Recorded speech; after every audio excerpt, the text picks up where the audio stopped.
Tonight's show and topic of discussion do not necessarily reflect the opinion of Spaced Out Radio, SOR Media, or its hosts. Listener discretion is advised.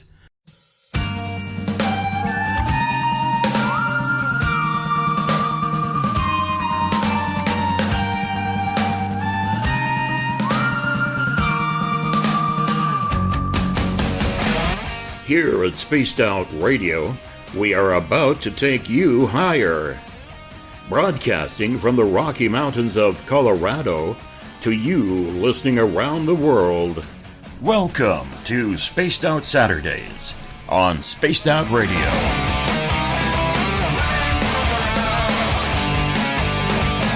You can follow Tessa on our Facebook page at Spaced Out Radio, on Twitter at TessaTNT, and you can subscribe to her YouTube channel.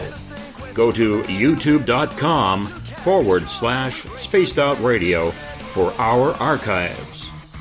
Now broadcasting from our Mile High Radio Clubhouse on Spaced Out Saturdays with your host, Tessa Nicole Thomas.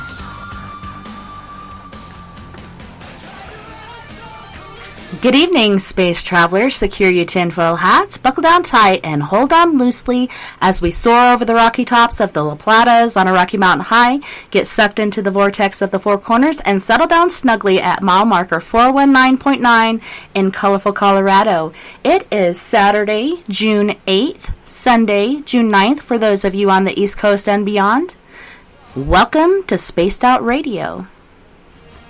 Hope you had a rockin' weekend, an awesome day, and an even better evening. I am your host, TessaTNT, and I am broadcasting live tonight from beautiful Bayfield, Colorado.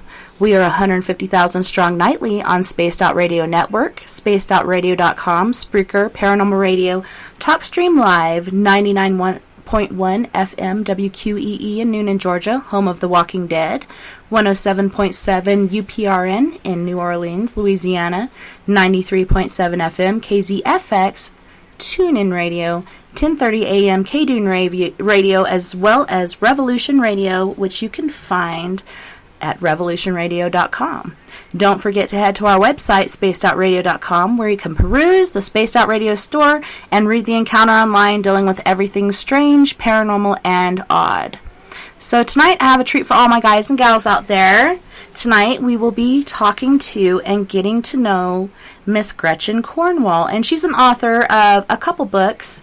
But let me read you her bio here real quick. And I'm actually having some difficulties getting a hold of her. Hopefully we'll get a hold of her in just 1 second.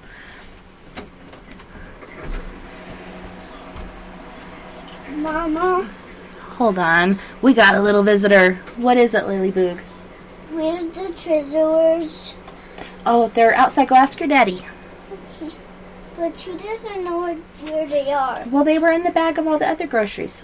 Okay. All right. So, for her bio, it says, did the Templar Knights survive the arrests on October 13th, 1307? Is it the most controversial question of our modern era made famous by Dan Brown's novel, The Da Vinci Code? Author Gretchen Cornwall was contacted by a leading member of the order whilst researching the history of the Templars in England. Comte de Matinata de Medici, Knight of the Lion, revealed his family history and that the Knights Templar in a series of meetings which became the secret dossier. The Comte's ancestors fled to England in the 17th century from France. His story recorded in fiction by Alexander Dumas. The man in the iron mask was initiated by the English Templars of Cumbria, and his family passed down their secrets to the present. The wild breadth of information reaches from King Arthur in Cumbria, the bloodline of Mary Magdalene and Jesus, to new observations in Bernard de Clairvaux, the man who put words in the hands of Cistercian monks. How did the Templars survive? Are the Freemasons their inheritors? Did they inherit ancient technology that they used to navigate the Atlantic and escape the North America and other undisclosed safe harbors in Britain? The Comte gifted the Arthur with an energetic map of the world with correlates with the Ordnance Survey National Grid Mama? of Great Britain and Mama? includes historic and Mama? modern Templar sites. Mom, Josh is cutting soap. This in itself... Oh, hold on 1 second. We got Gretchen on the line. We're reading your bio real quick. Hey, Mom. Hold on 1 second. Okay, please go. Why? Mom, Because- Josh is cutting soap. Okay, tell your dad. Sorry, guys. Generally, the store stays locked, but the kids are breaking in tonight. We got all kinds of chaos, and I see Gretchen. She's there. Let me turn on my camera so she can see me, too. Hello. Good morning to you. I was just reading your bio real quick, and then I was going to get to you and ask you some more questions, and I'm sorry we had some issues there on Skype getting a hold of you, but I'm glad you're here. Oh.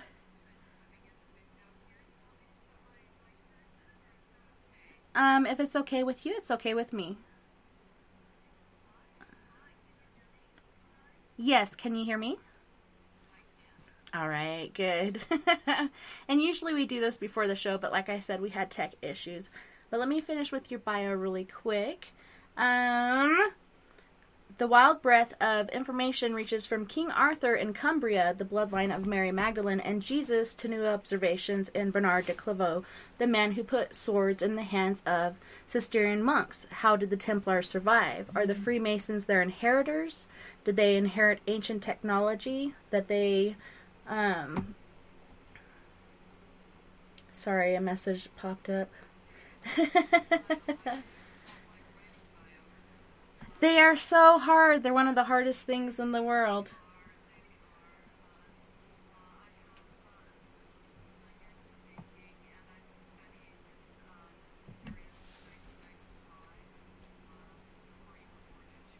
Oh, I was born in 78, so thank you.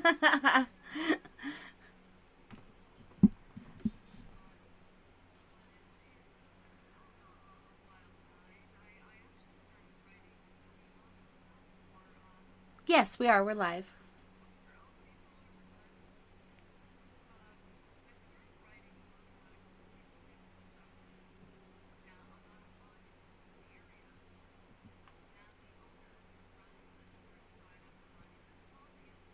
A man claiming to be a Templar Knight on the phone, and he has information he'd like you to include in the book.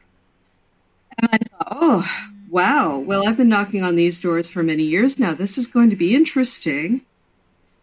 And the more I learned from him and included in the book, I realized the complete scope of the work had changed, and I could no longer include this local monument, the original reason for the book, in the book. So I had to actually cut it out. He had given me so much over the years. So he is very much a part of the book, John Temple, and you might have seen him on Facebook with some of the photographs of he and I on there. But he is a hereditary descendant of a Templar family. And it is such a large topic. Now, I don't want to jump the gun, Tessa, so if you've got a question you'd like to ask before we start speaking, by all means, it's your show. What was the book that you had originally started writing, and then you were like, that's not what I'm meant to do. This is the book that I'm meant to do. Well, what was your original works? Well, I still plan to write about it. Nearby is a cave called the Margate Shelter Grotto, and its origins are unknown. It is a mystery, but it seems to have been discovered, and in brackets, in 1834 by a schoolmaster and his 3 children. It is in a serpentine formation. It is covered, festooned with shells. It's small, but then when you're talking about working with 4.8 million shells covering walls and passages, then it's going to be small. because the effort is tremendous. The active devotion of creating something like that is tremendous. So I was writing about the mystery of this location and what the shell panels might mean, what was the nature of this discovery story. And there was I put an article out in the local paper to generate interest, and he responded. So because there is a link to Templarism in the iconography of the Margate Shelter Grotto. But it's a fascinating, beautiful place meant to take you out of your daily life, to kind of jar you a bit and give you an experience. And as we know, especially in the modern day, our modern lives are so noisy. So going into a cave where you can shut out the noise and experience something else is a real gift. So this location is very special. I'm a member of the trust, have been since 2008, and it's a very special, unique location. So, but that project is on a back burner now. But if you'd like to look it up online, the Margate Shelter Grotto, there are thousands of photographs of it online and myriads of opinions as to who created it, when, and why. But that's a forthcoming work. The current book covers a great deal of ground, a few thousand years of history, if not thousands of years of history, and the divine nature of the human being, and our energy body. And one of the groups that protected that information for us down the years are the Templars. So, long story short. So you're saying you're a member of a club. Is that kind of an offshoot of the Knights Templar, or what exactly is that? Well, I represent this individual and his family, and have for a few years now. I've known him for about, oddly, 13 years. I certainly wouldn't want to classify myself as part of a club. He is a Templar descendant, and his family is as well. At this juncture, we're not formally inviting people in. I am just relaying his knowledge, his family history and story, and also my own research over the years, and weaving that together in my book. So we've been asked many times, where can someone go in their search for Templarism to have fellowship and be with other people? And that is a challenging question. There are quite a few new groups. One, in fact, which is interesting, focuses on charity work, started by Napoleon. And his interest in the Templars is interesting in itself. You know, as we all know, during his coronation, he had 300 golden bees on his coronation robe that were part of a Merovingian tomb, I believe Clovis's tomb, so that he had excavated, or a friend had excavated, and given him the golden bees from the tomb, which he obviously wanted to align himself with this ancient dynasty. He wanted to align himself with this, so he wore the golden bees on his robe, and he crowned himself. So he obviously admired the Templars and wanted to be considered, at least subtly, as a potential Merovingian descendant. So that his charity group, you can find that online. There is a branch in Texas, believe it or not, and the individual in charge of that, his name is Kevin Dorsey, and he is in my friend list on Facebook. if you would like to contact him in the USA.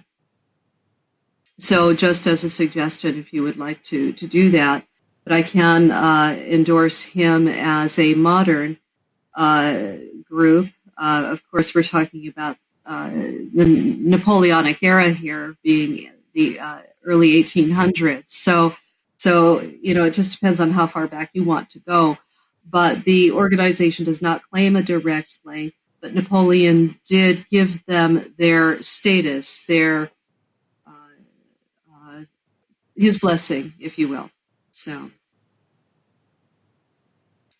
I feel like I'm talking quite a lot. I certainly don't want to write over anything you would like to ask or babble on too much.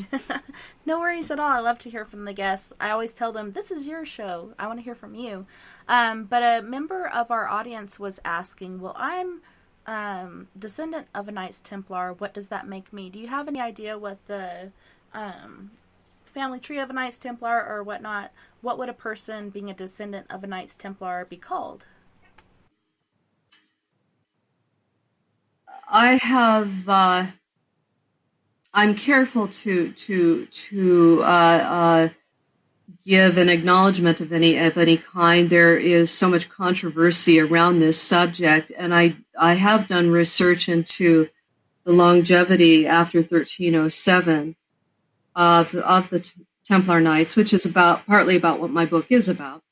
But what I would say is this: is that if you have been able to trace your lineage back to a Templar family, that's very exciting. You are walking history.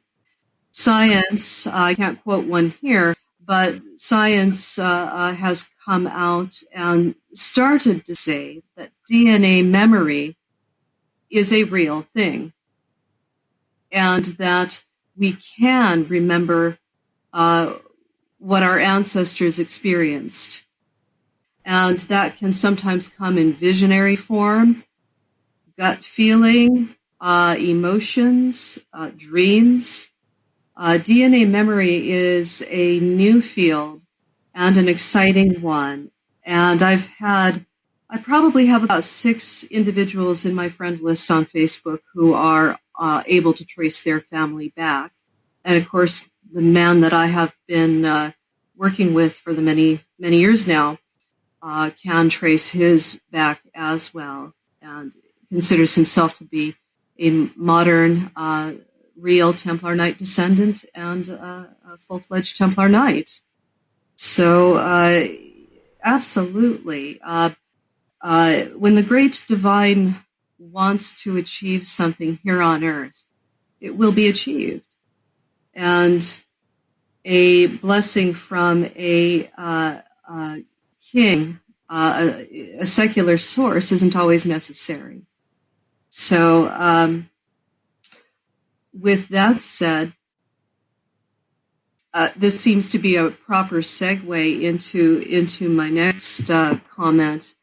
I don't know how familiar all of your guests are about the Templar story, but in 1307, famously, the night of October the 13th, the Templars were arrested en masse in France by King Philip's men.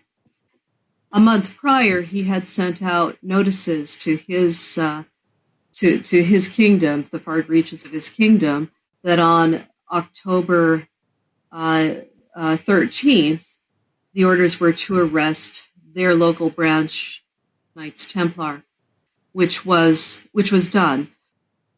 So the Templars had 1 month to scramble.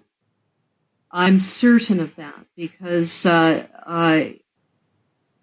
the morning of the arrest, the Paris Temple was virtually stripped, and the Grand Master of the order, Jacques de Molay, and his 2 senior officers were arrested, and I believe that he sacrificed himself and stayed so that he could be arrested in order to try to clear the name of his order. He was a Templar from the age of 21 until his execution, murder, if you will, in 1314. He was imprisoned for 7 years, cruelly, at 72, he was the grandfather of many. He didn't have his own children, of course, but he certainly had many sons through his order. Nobody wants to see their 72-year-old grandfather imprisoned. But he had great dignity, great courage. But Philip was a powerful king, one of the biggest armies in Europe, and he had multiple reasons for taking action against the Templars. Backing up a pace, he placed Pope Clement in office. He kidnapped the prior pope. Though this individual had been rescued, he died of stress a few days after the rescue. So Pope Clement receives King Philip's backing and is artificially placed into office. King Philip moves the Vatican from Rome to Chinon, and those are called the exile years. So King Philip becomes, in fact, the Pope and is now the most powerful man in Europe. The Templars only answer to the Pope. And he took action against them because they refused to allow him to become their Grand Master. Now, Philip owed money to the Templars. They were very rich, and he was engaged in expensive foreign wars. His people were starving and near rebellion. He was greedy. 1306, he takes the wealth of the Jewish population base, and expels them from his kingdom. The year later, he strikes at the Templars. So we're obviously talking about a very Machiavellian character, a very greedy character, an ambitious man. But it is my thought that based on how Pope Clement was elected, that he was not lawfully duly elected, but he was put into place by King Philip. Now, the Templars weren't going to ignore that. So rather than folding, they retained what they had and continued their activities. So why in the world would healthy 21-year-old knights, all the way on up to very experienced knights and their retainers, their retinue, disappear in a puff of smoke overnight just because a greedy king wanted them to? So if you're young, you're healthy, you have resources, you have a large network, you're not going to roll over, are you? No, you're going to continue. So, and they're not going to respect the papacy of a pope put in place by a secular king, if that makes sense. Yeah, well, and that kind of puts it a little differently than what a lot of us have read, as far as the king was wanting more money from them to pay for his debts and to keep up the lifestyle that he wanted, that he couldn't afford.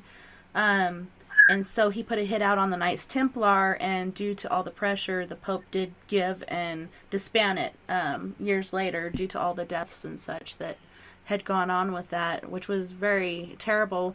And perhaps that's where the unluckiness of Friday the 13th first began. That is the thought. It is my thought, having studied this since 95. There are other explanations for it, but it shocked Europe when the arrest took place. You could trust the Templars with your money, with your life, and if you were a pilgrim, by the time 1307 took place, they were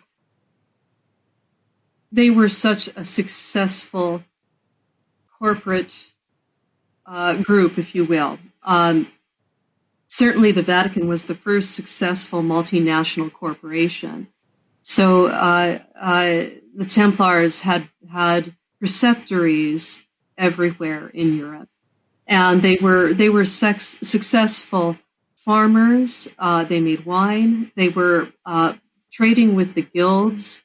They were part of their communities. They were the judiciary.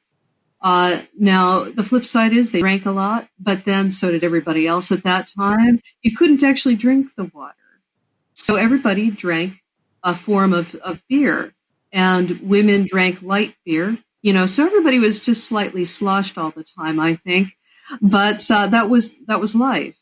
You couldn't drink the water often, or you'd get sick. So everybody drank beer in one form or another. Even Queen Victoria drank ladies' beer, women's beer. So this was popular practice all the way on up to recent times, to clean water, sanitation, etc. But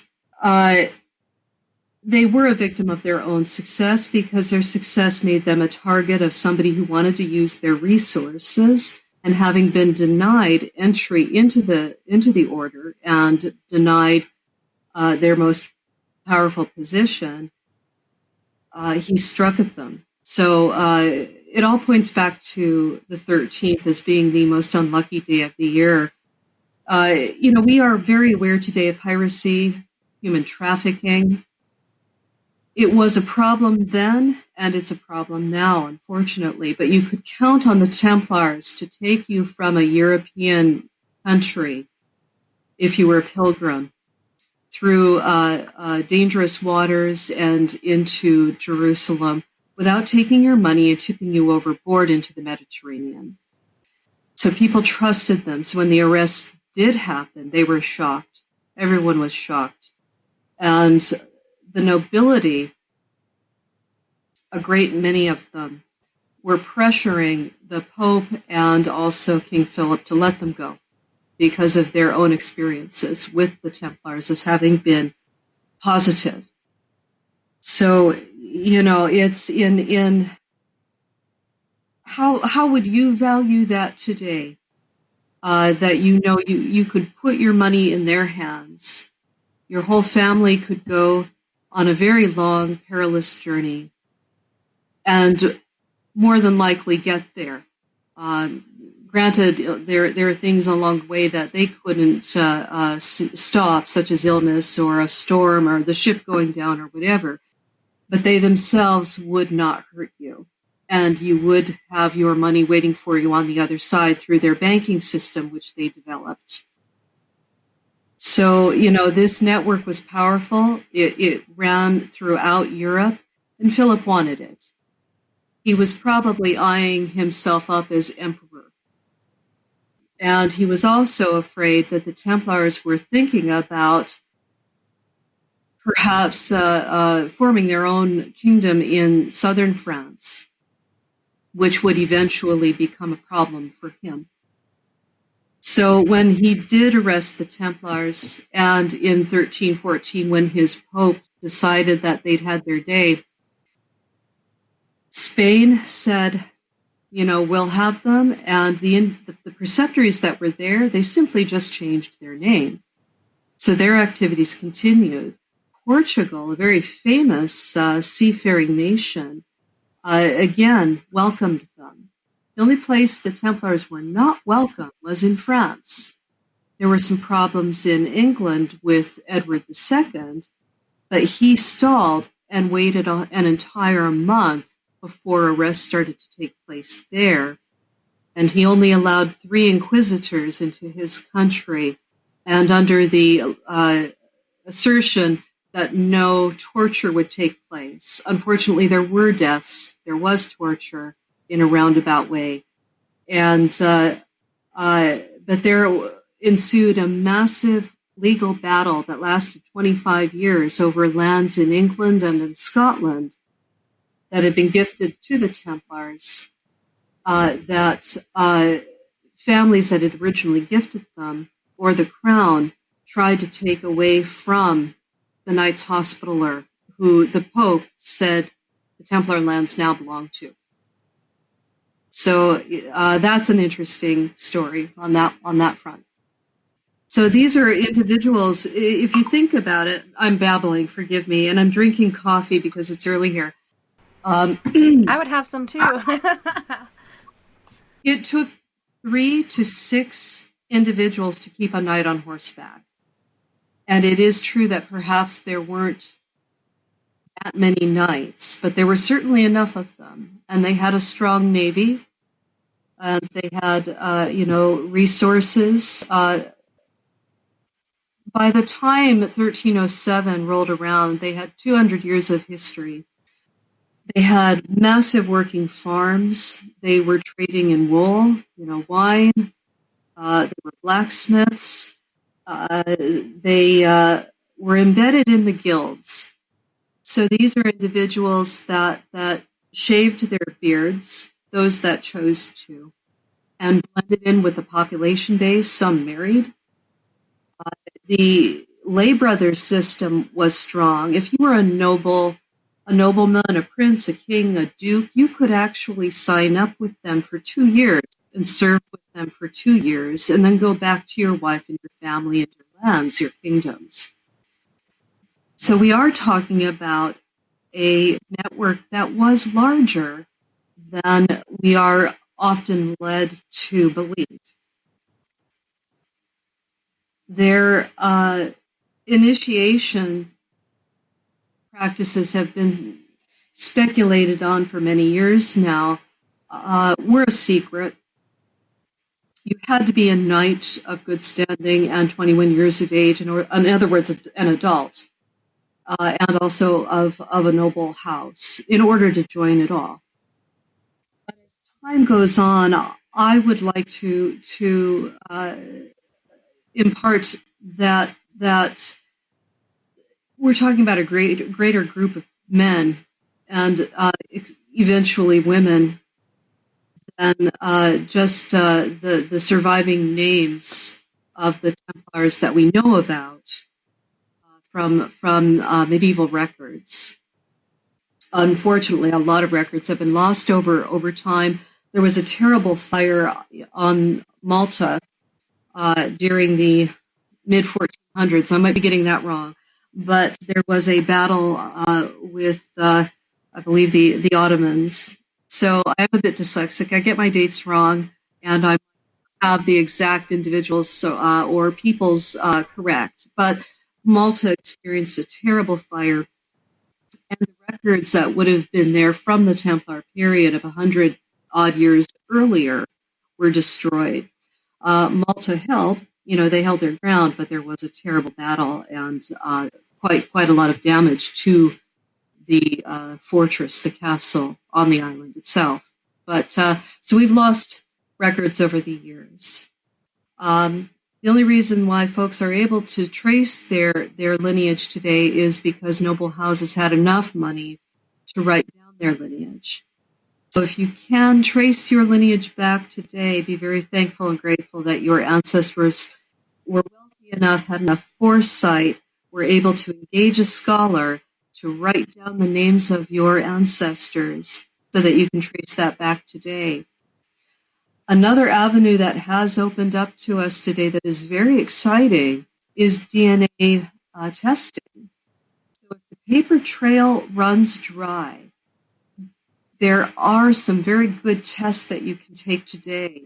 And there are people who are descendants that are uploading their ancestry, their trees, that you could hook into if you take an ancestry test.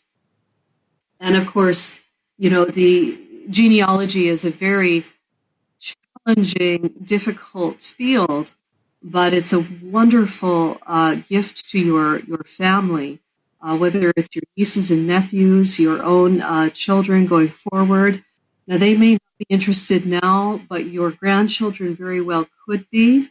And you may have some very exciting, interesting stories in your background that you can, your legacy, going forward. So get tested. See where your family line fits into the knowledge base that's growing online right now. So it is an exciting time.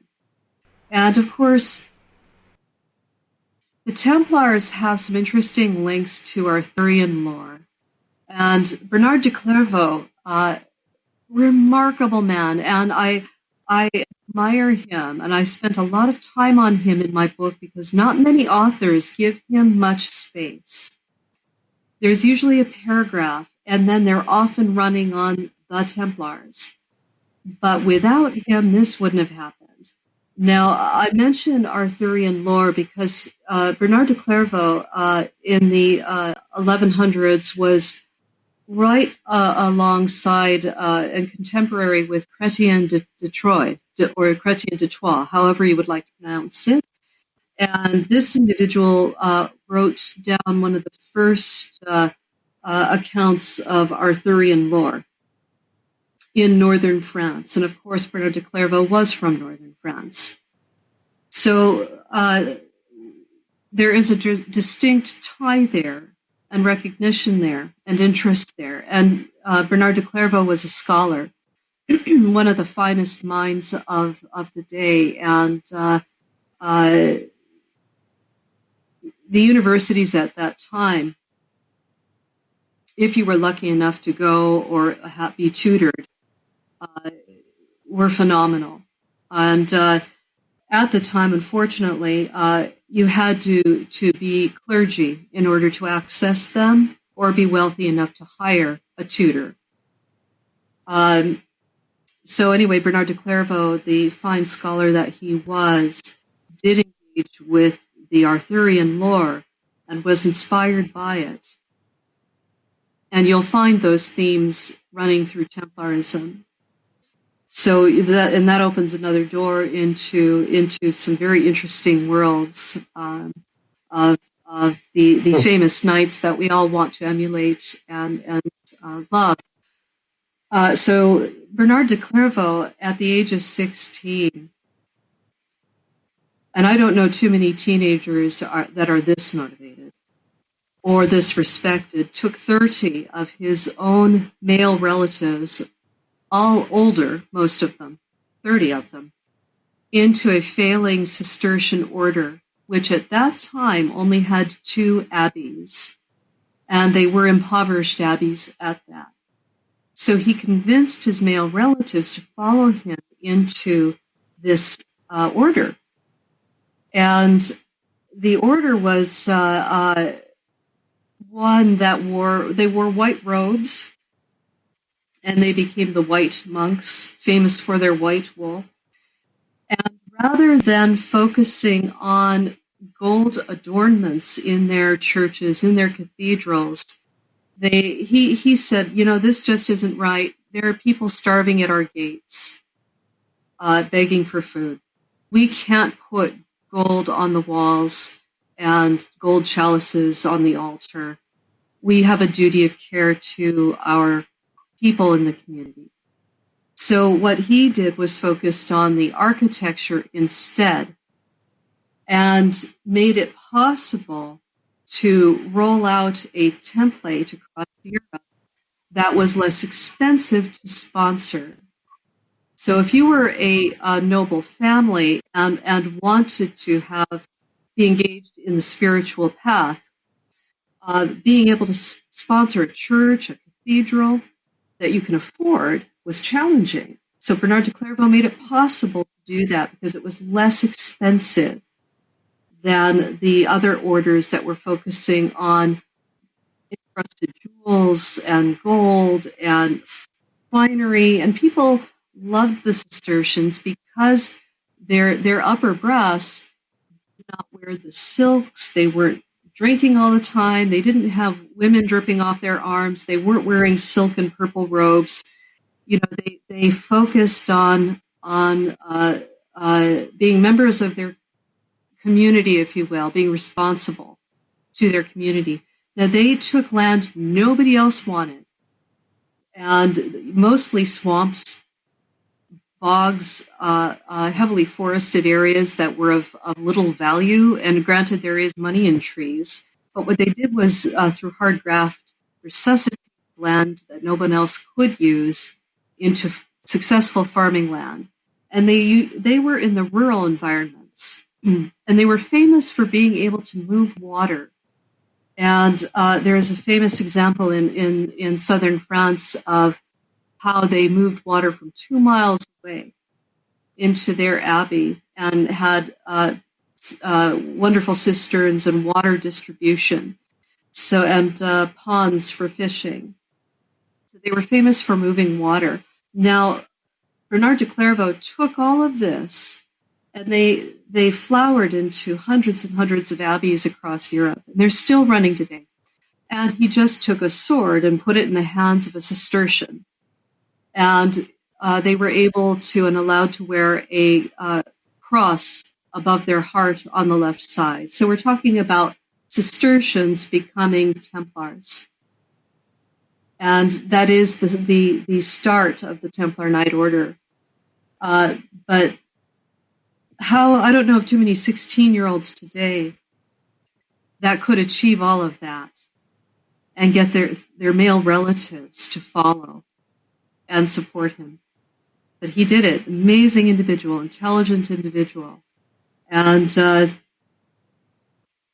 he convinced Queen Eleanor of Aquitaine and her husband, King Louis, to go to the Holy Land. This was the Second Crusade.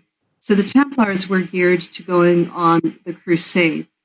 And not to get into what we think about that today, but they went. That's history. Yeah, that's history. But I am actually convinced that they went because they wanted to go home, but that they were looking for special sacred objects. And this has, of course, been speculated upon. But I believe they succeeded in their mission.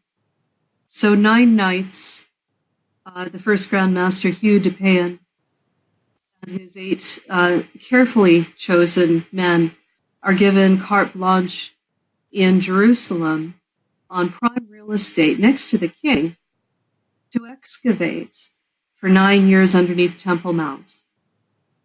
There were only 9 of them. They couldn't have been guarding the roads. They couldn't have been guarding pilgrimages. There weren't enough of them. So what were they doing there? So they succeed, and what I believe is a secret mission sponsored by Bernard de Clairvaux to gain holy relics, bring them back to Europe, back to Paris, and they flourished overnight. So I think there was a lot of backroom discussion and acknowledgement in secret of what they achieved. The entire elite of Europe got behind this order, and they were famous and rich overnight. Everybody who was anybody wanted to be a part of this group.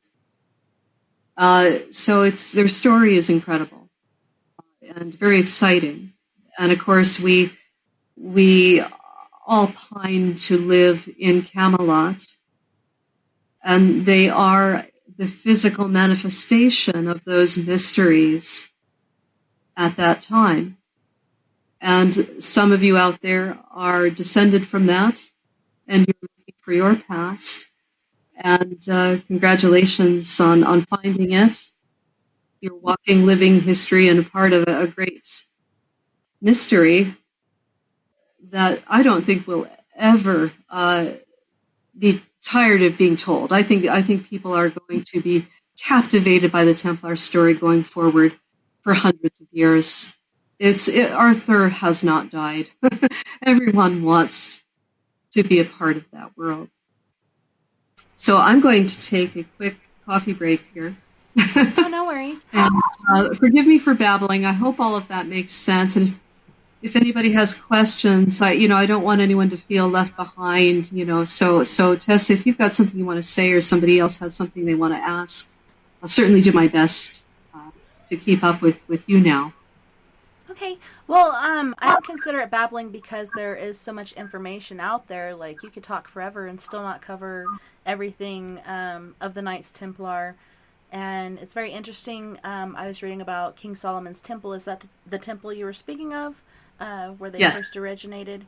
And so it's amazing how far back it goes. And a lot of people think that it was, ended when the Pope had said to do so. And so many people were burnt, by fire to death. And it was a really terrible thing, tortured to the point that they would admit to things that they would never even consider doing. It was a really hard and ridiculous act on the part of the king, who was just being stingy. He just wanted more money. They wouldn't relent, so hey, let's torture them until they admit to these things. And then a lot of people believed it and looked down on them, and a lot of people didn't, and they just kept, believing in the Knights Templar. And I remember while watching Curse of Oak Island, I don't know if you've seen that show, but it really captured my imagination. And they went back and visited this temple where a lot of knights had been hiding out, and there's different crosses carved in there and different things that they had carved in the walls. And there was this one particular one that was the Knights Templar cross, and so that was very interesting as well. There's so many different pieces you could put together and still not come up with the whole story, because there's so much mystery they had to hide. So, that's why there's a lot of information that isn't really out there for us. Yes, one of the accusations... Oh, go ahead. No, I was going to say go ahead, because I started to say something else. Go ahead.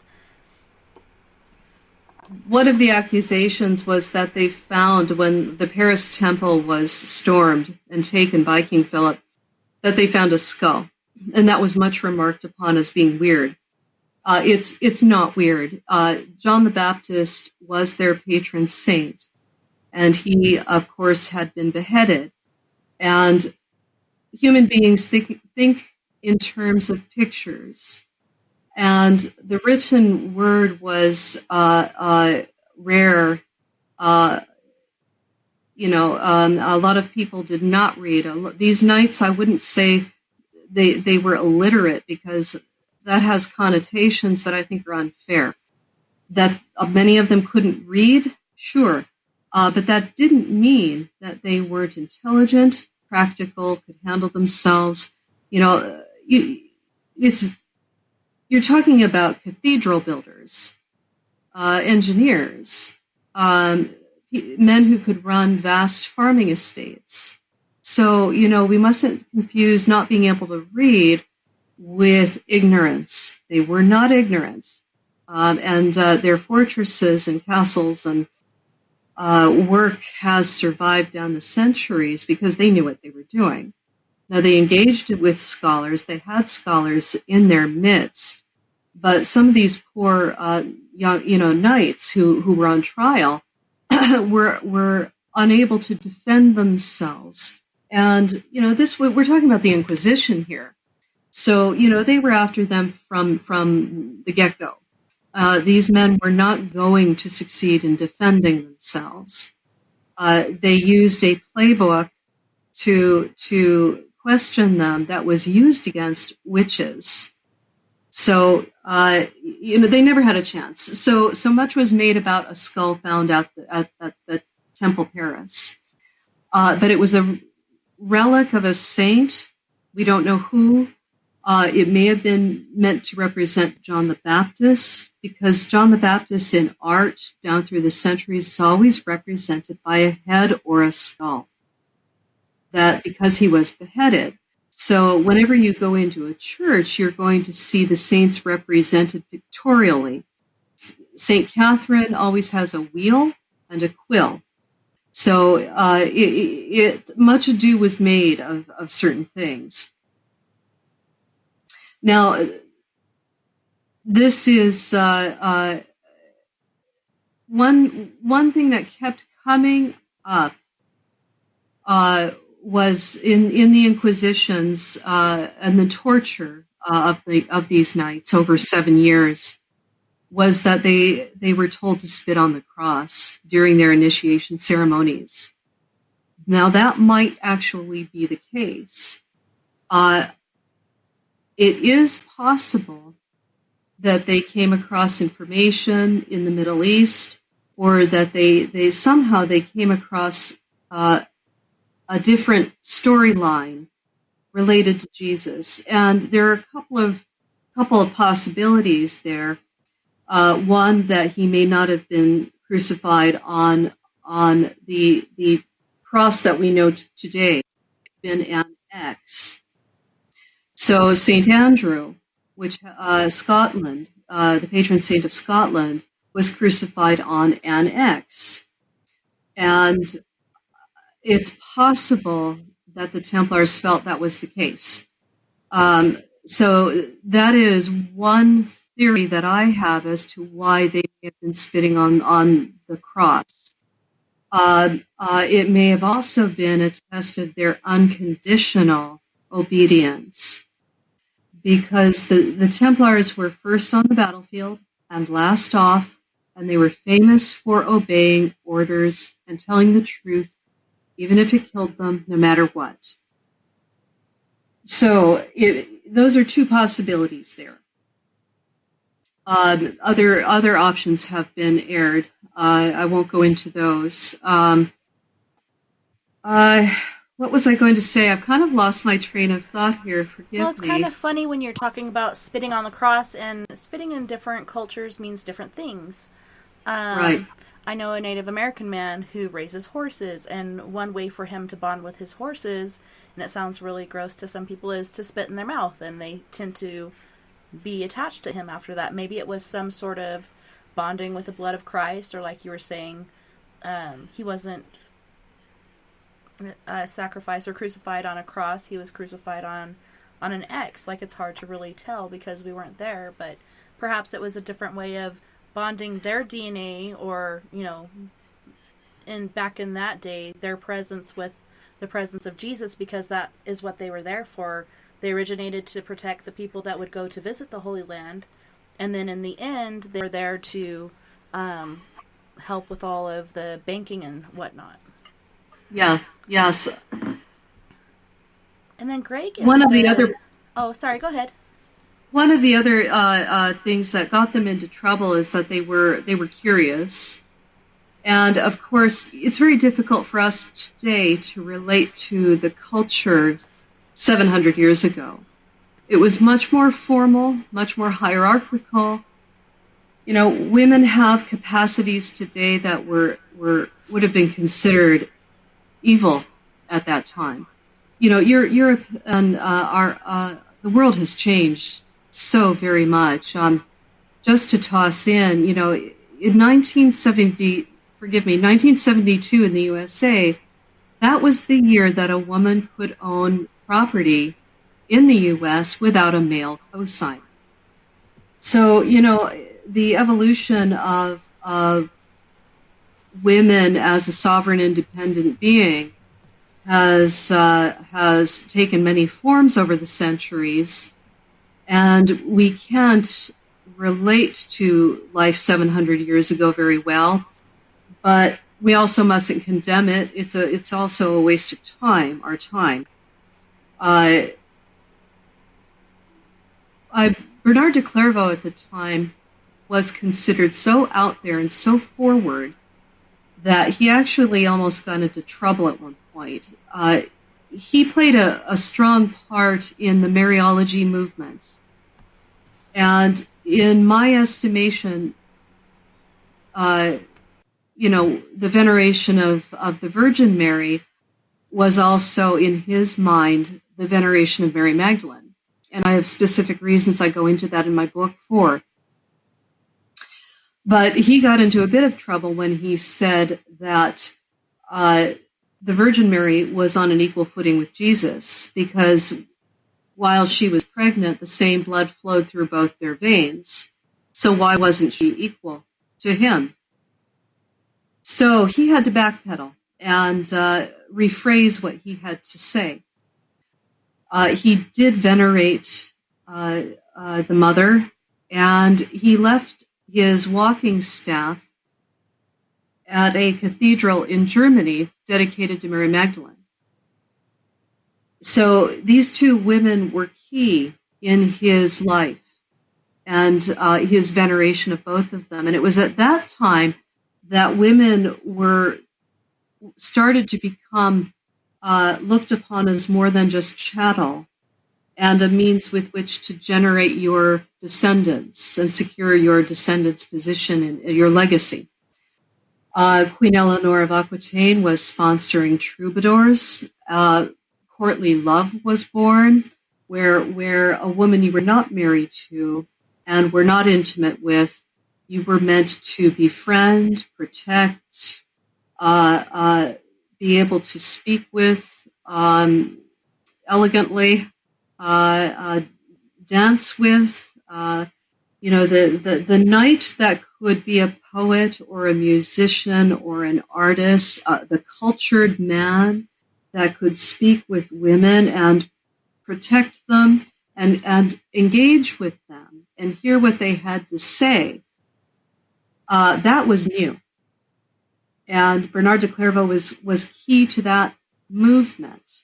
You know, it's really easy to look back and say, oh, wow, he hated women. You know, there were and are going to be instances going back 700 years where it's easy to accuse anyone of that. You know, all you have to do is go back to the 1950s and see instances of that. So without opening up a whole kettle of fish, that was a key moment in history where women became something more than what they had been.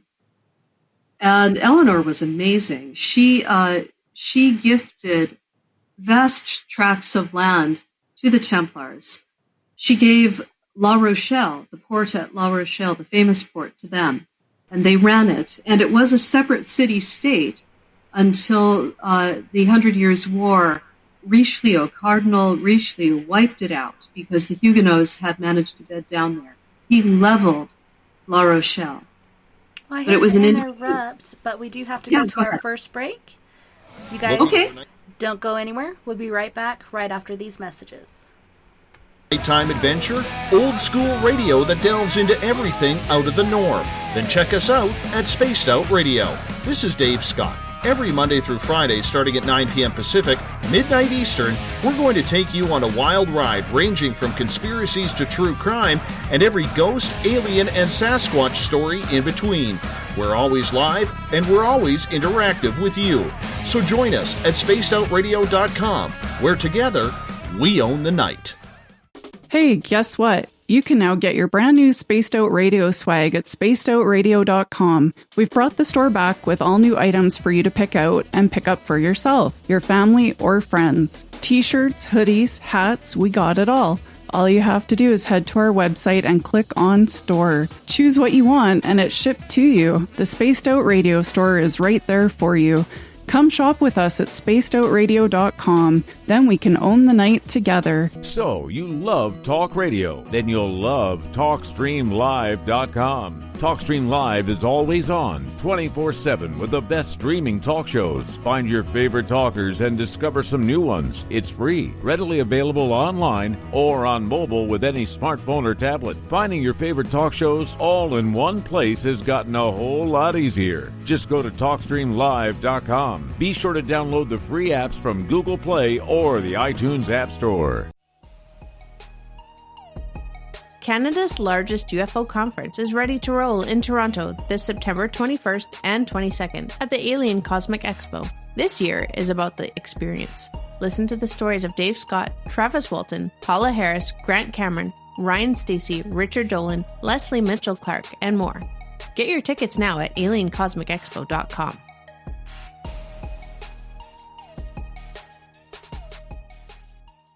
Coming soon to our website, spacedoutradio.com, is the SOR Space Travelers Club. For just $5 a month, you can get into a private area on our site where you can hang with other listeners in our chat room, post in our forum, and check out a bunch of exclusive content and store that won't be found anywhere else, including a nightly after-show party with Dave. It's going to be the best $5 a month you're going to spend. The SOR Space Travelers, only at spacedoutradio.com. Are you tired of being blocked, shadow banned, or placed in jail for simply posting your thoughts on social media? Social Media Freedom can take care of that for you. Social Media Freedom is the newest and one of the best free new apps that allows you the freedom to post what you want, when you want. It takes seconds to download from your app store. Come join the tribe at Social Media Freedom. It's time to set yourself free. Visit purpleplates.com today. For over 40 years, the Purple Energy Plates have been delivering amazing results for their many customers. Inspired by the great genius Nikola Tesla, the harmony, healing, and energetic effects of the plates have proven over and over to be beneficial and often miraculous to thousands of customers. Check their site for daily specials and choose from their many energy products. You won't be sorry. Visit them today at purpleplates.com. If you're heading to Vancouver, make sure you stop by the official bar of Spaced Out Radio, the Moose Vancouver. It's the place to party in YVR. At the corner of Nelson and Granville, the Moose Vancouver is always up to speed with a kitchen staff that serves great food. All food on the menu, $6.95 to $8.95. There's a reason the Moose Vancouver is recognized as one of the hottest spots on the West Coast. Get your horns up for the Moose Vancouver. Come get spooked at the 4th Annual Forest Moon Paracon in Cedar-Woolley, Washington, Saturday, September 28th. UFOs, ghosts, aliens, Bigfoot. Speakers include Mike Morin and Jason Jordan, R. Keith Andrews, and Dave Scott from Spaced Out Radio, and so much more. There will be workshops and a VIP roundtable. Get early bird tickets now at fmparacon.com. A timepiece is a reflection of who you are, and what better way to show off the real you than with an Escape watch? Escape is a lifestyle brand accessorizing your days and nights. Choose to escape and create the life of discovery that you deserve. Dream, play, unite with your own personalized Escape watch. Head to escapewatches.com. There is no time like the present to enjoy your escape. Use promo code SMF2017 for your 20% discount today. Every night on Spaced Out Radio, we have places for you to hang out. Hi, this is Carl. Join our SOR Space Travelers group on Facebook for live chat. On Twitter, using hashtag Spaced Out Radio, you can also join us in our Spreaker chat room. Check us out on Instagram at Dave Scott SOR. All of our archives are free on YouTube at Spaced Out Radio. By the way, I'll be watching you at your window until you do. Bye! Hello, this is your guitar man, Ron Bumblefoot Thaw, and I have to tell you, I love the response I get for Little Brother is Watching from Spaced Out Radio fans. It's amazing how music can inspire and make people think deeper about what's going on in the supernatural world. You can head over to my website, bumblefoot.com, to check out my music, my guitar workshops, my touring, even check out some of the hot sauces that I'm working on. And make sure you keep on listening, because with Spaced Out Radio, you know Little Brother is watching.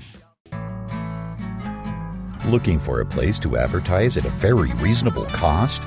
Look no further than Spaced Out Radio.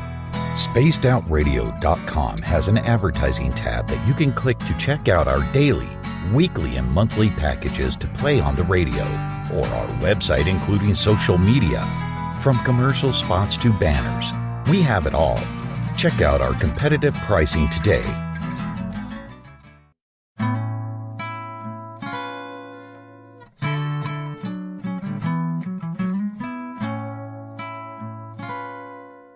You can follow Tessa on Twitter at TessaTNT, on our YouTube channel, Spaced Out Radio, and our website is spacedoutradio.com. Now, back to Spaced Out Weekend host, Tessa Nicole Thomas. Hear the sound again, voices dancing in my head, smile wide, drowning slowly as the air goes by.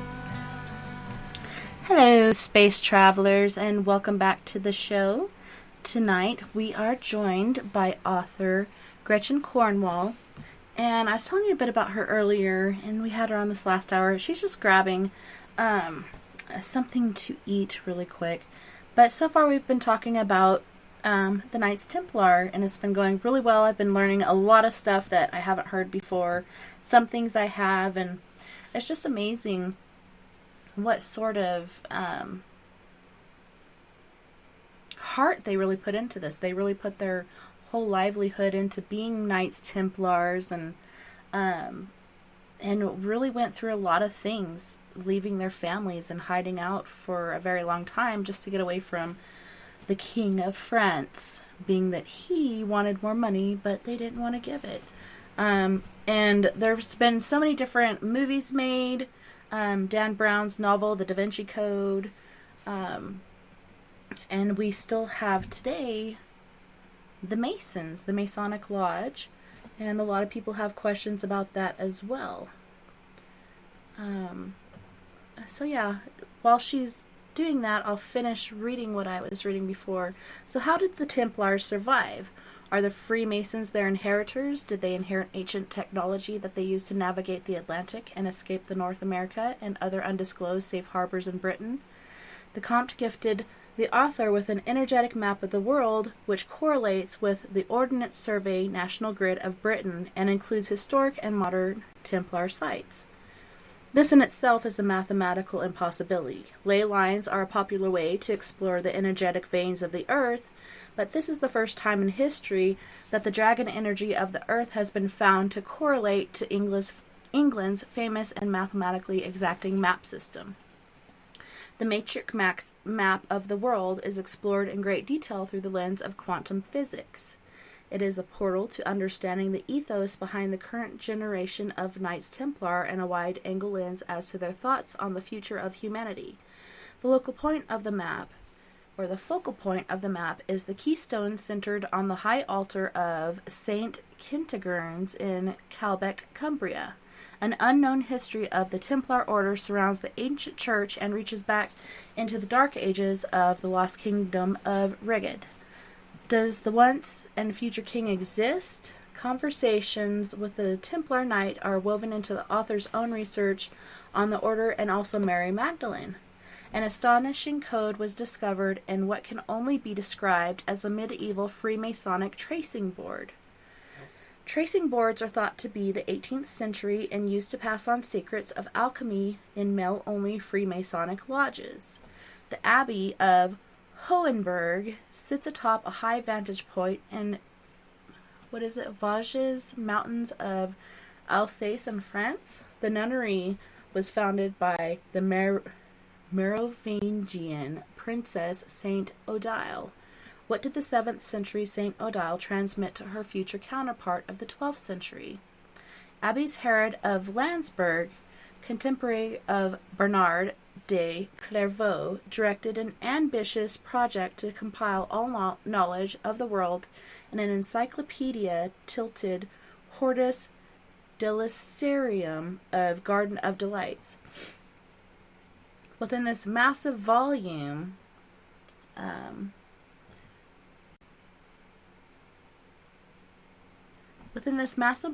was a coded painting, Lady Philosophia and her 7 liberal arts. Within the illumination is a hidden code which portrays the Queen of Heaven as Mary Magdalene and places her on the throne of Cassiopeia, and constellation which revolves around the Northern Star. As the night sky turns, the throne appears as a W or an M, the initials of Mary the Magdalene. The M became a secret hand sign of recognition for those of the dragon tradition in Europe, whose representation is embodied in the left hand of the Statue of Liberty. The Knights Templar survived and thrives in Cumbria, a landscape steeped in mysteries of Celtic Christianity's dragon tradition. For more information, you can follow Gretchen Cornwall at www.thesecretdossier.co.uk. So she should be back here in just a few. And I'm seeing a couple questions from the chat room, and some people over here in Periscope are like, what the heck is going on here? We're talking about the Knights Templar tonight. And to me, it's a really interesting subject. I don't know if you guys have got to watch Curse of Oak Island or anything about the Knights Templar. They really went through a lot to sustain what they do and really had a lot of heart in what they're doing. Like we were saying earlier, back in the day, they used to protect visitors to the Holy Land until Muslims and whatnot came and took over. Back when the Holy Land was actually a Christian site. A lot of people might think that Christianity is a newer thing, but it was actually very popular back in the day of Jesus Christ, believe it or not. So it's pretty interesting. And the Holy Grail, a lot of people have different avenues on that. Is the Holy Grail an actual cup, golden cup adorned with jewels and such, or is it the blood of Jesus Christ? Those are some very interesting questions that I'd like to cover. And we had actually left off talking about basically women coming into power. And if you look at the Last Supper painting, you see a lot of Jesus's prophets, basically the apostles, which became prophets, and you also see Mary Magdalene there, right at his side. So Jesus had a different take on women's places in our lives. He was basically in the forefront of women's rights and believing that women had more rights than we were given until this last century, basically. So, if you guys have any questions, you can put it in our chat rooms. And being that we only have Gretchen on here for the first 2 hours, you can go in our chat room and ask questions, or you can call in 970-335-9596. It's 970-335-9596, and you can ask your questions there. So we're just waiting on Gretchen. Gretchen, can you hear us? No worries.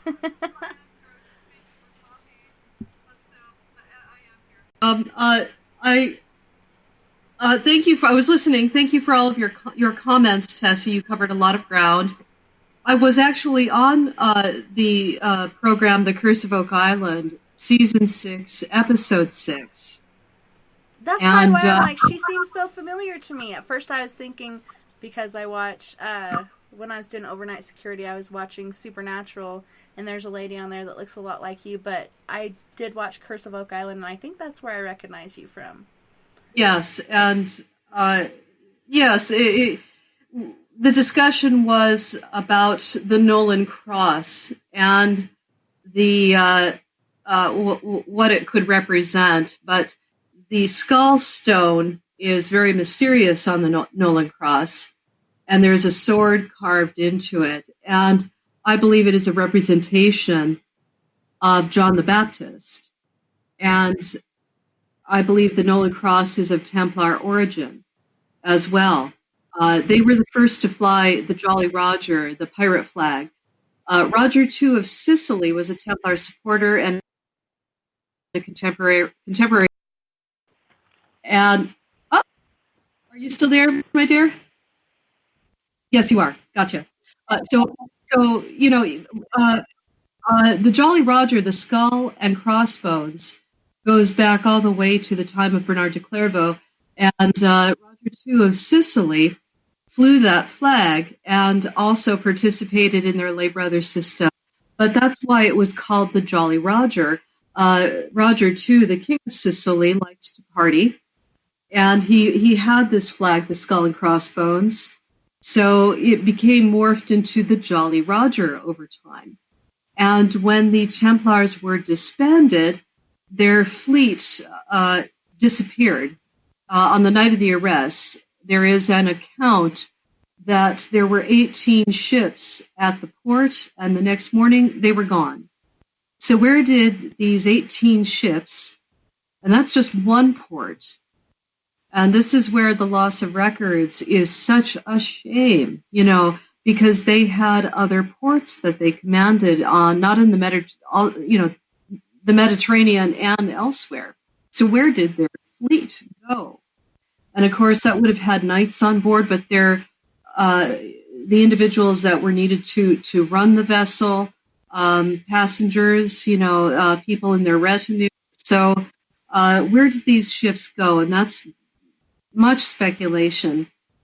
Now, in my own research, I believe that the Templar DNA is related to Viking DNA.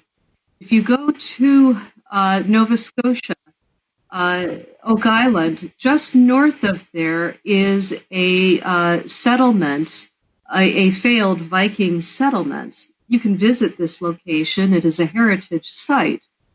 Now, the Vikings were incredible individuals. Their seamanship, they were everywhere.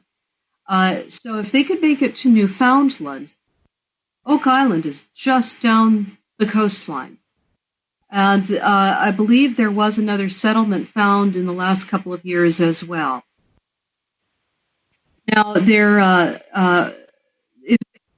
watching the TV show The Vikings, Rollo, a very, very famous Viking king, was given lands in northern France at the mouth of the river La Havre. I might be mispronouncing this, but since there were so many raids coming in down the river and right into Paris on the River Seine, Paris was sacked once, and a second sacking was attempted by the Vikings, but Paris, rather than burning, actually paid to have them leave. So the king said, okay, these guys are fierce. They're going to keep coming. Why don't we just engage with them and get them to guard the port, the mouth of the river, against their own kind? So Rollo became the Duke of Normandy, or the Norsemen. So they became French nobility. And one of their favorite sons conquered the throne of England in 1066, and that formally ended the Viking period of raids. So the all was William the Conqueror.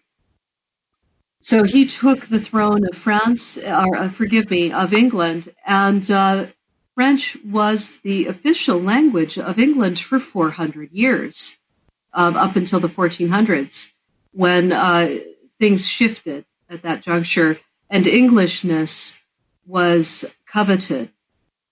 So the progression of Vikings into French nobility is easy to follow, and northern France is where you get Bernard de Clairvaux's family. So there is a link there, and of course Templar as well. So the knowledge of North America went down the centuries and passed into Templar and Cistercian knowledge. And the method with which sailing, how to sail, where to sail, also passed. And I believe that they took precious objects to North America for safekeeping, and perhaps were even trying to establish a New Jerusalem. One hint of this, on Oak Island, vast amounts of coconut fibers have been found and dated to 1200 AD. Now, there were no coconut trees in that area. They don't grow there, and they didn't grow in Florida either. They were transported there over time. The coconut fibers actually came from the Holy Land. Who had the capacity in 1200 AD to do that? That would have been the Templars. And they would have had the knowledge of where to go because of their ancestors, and the drive to explore new lands, but also to perhaps transport and create a New Jerusalem. So it is an inconvenient bit of evidence that can't be disputed. So, it fascinates me. It fascinates me. But what did they bring to Oak Island? That's the next question. Yeah, I think Oak Island. How advanced were they to be able to make these different security systems that have been working still today? It's amazing. On my website, you'll find an academic paper that covers the history of hydraulics. In itself, that doesn't sound very exciting, but the famous money pit on Oak Island is a death trap. Who would go to such lengths? Why? That's not a casual treasure interment. That it's to prevent the casual treasure seeker. So, according to the discovery lore of the late 1700s, McGinnis at every 10 feet found a layer of oak planks down this shaft covered with coconut fibers. So every 10 feet down, going down to a 90-foot level, they found a stone with very strange hieroglyphics on it, carvings on it.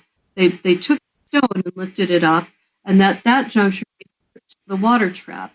Now, it moved slow enough for them to have all been able to escape. But at that juncture, it's been 223 years now that people have been desperately trying and throwing lots of money at it to try to figure out what was down there.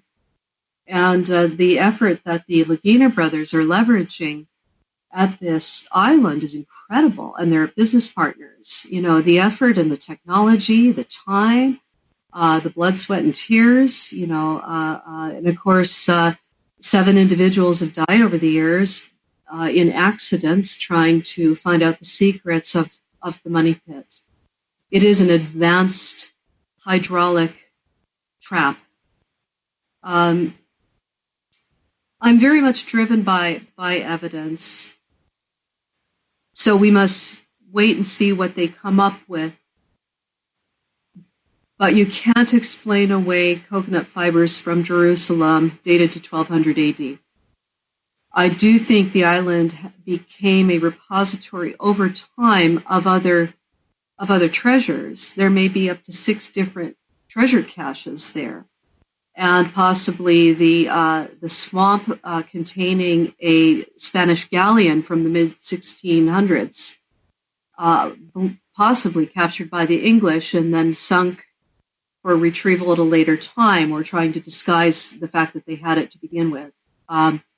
So it's a fascinating place, and I am writing a book about Templar evidence in the New World. I was approached a year ago by a man who lives south of one of the Great Lakes, and he came across a carving of a Templar cross pate and monuments, stone monuments that were purposefully moved into rock formations, which I won't disclose right now. But the Templar cross pate is specific to them, and that's where you have the equilateral cross. But as on the outskirts, it becomes floriated. It spans out. That's specific to the Templars.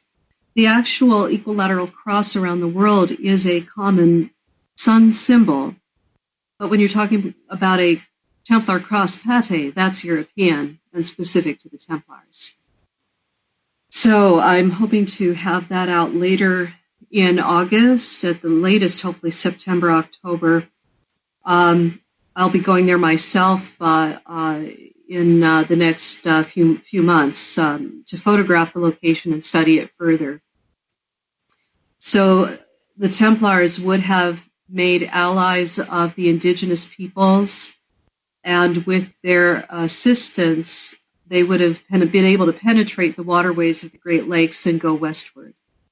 And other anomalies, historical anomalies, bear that out as possible. So it is very exciting.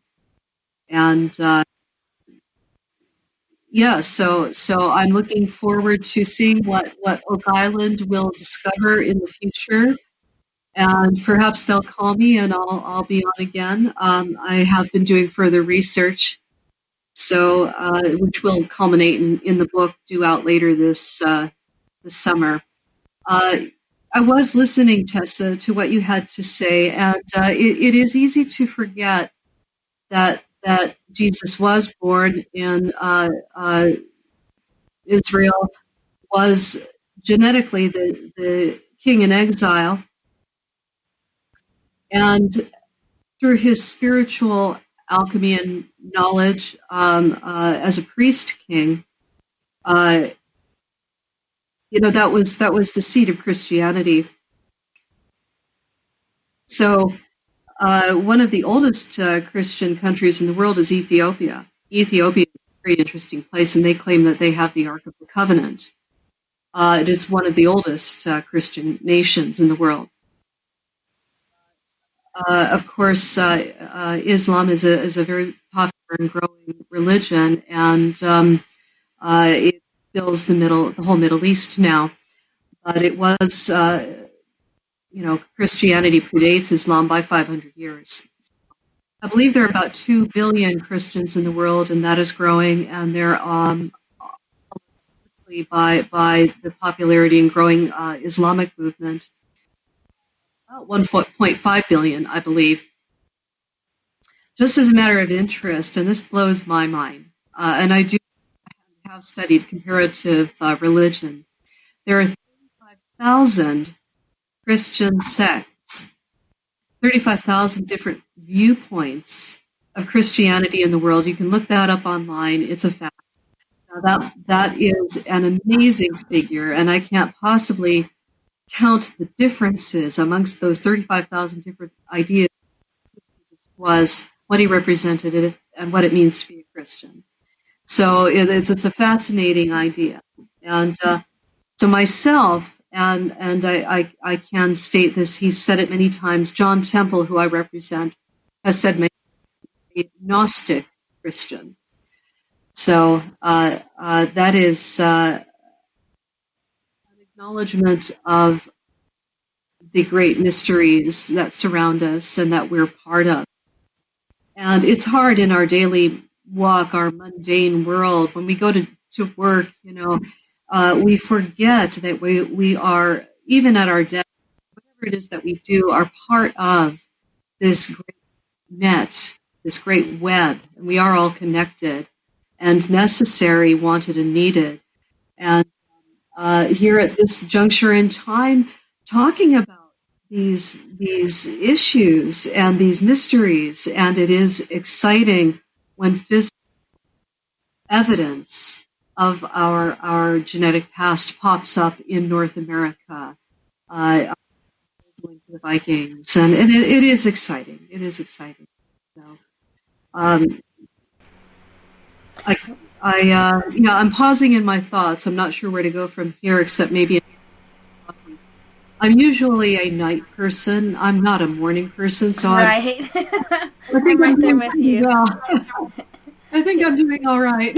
Yeah, I think you're rocking it. I think the coffee's helping. But we do have questions in the chat room, and Greg was saying supposedly the Templars buried the Grail in Roslyn Abbey near my home.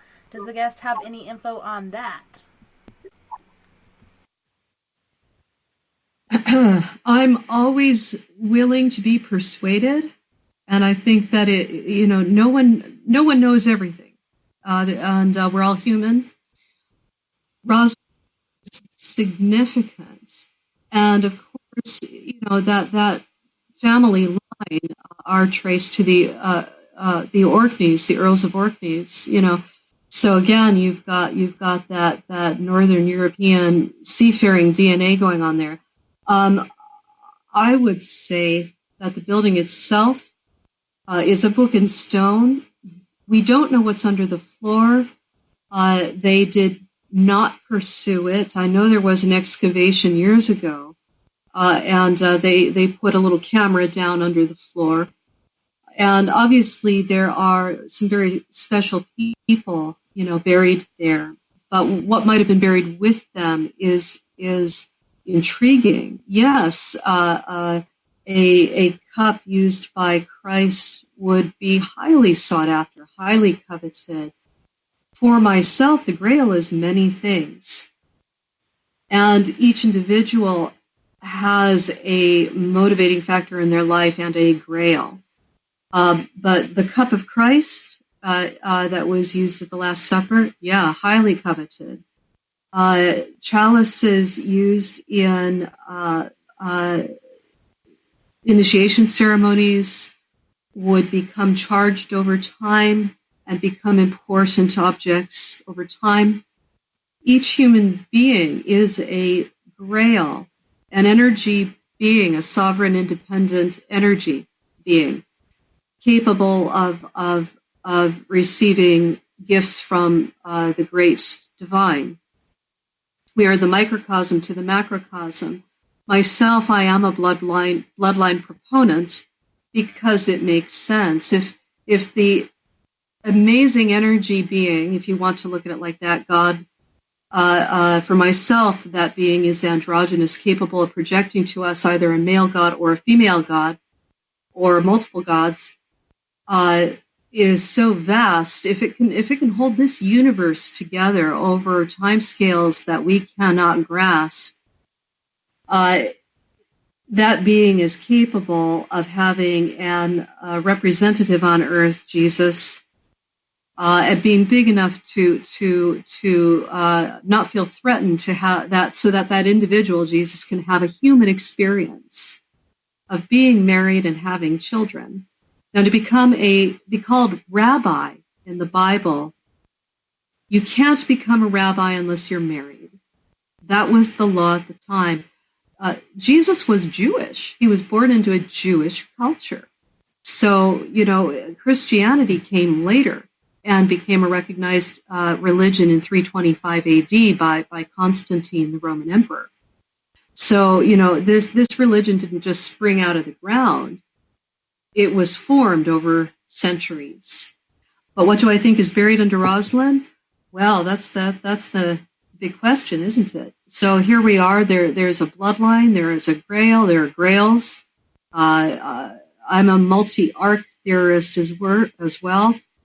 If one arc can be created, many can be created. So it is a significant, wonderful place, and I've been privileged to have been there a few times and had an interesting experience there as well. So if you live down the road from this amazing place and are related to these incredible individuals, then thank you for being here today and asking a question. I don't know what's buried under there, but I think something is. So I think there are lots of somethings buried around. And as there were...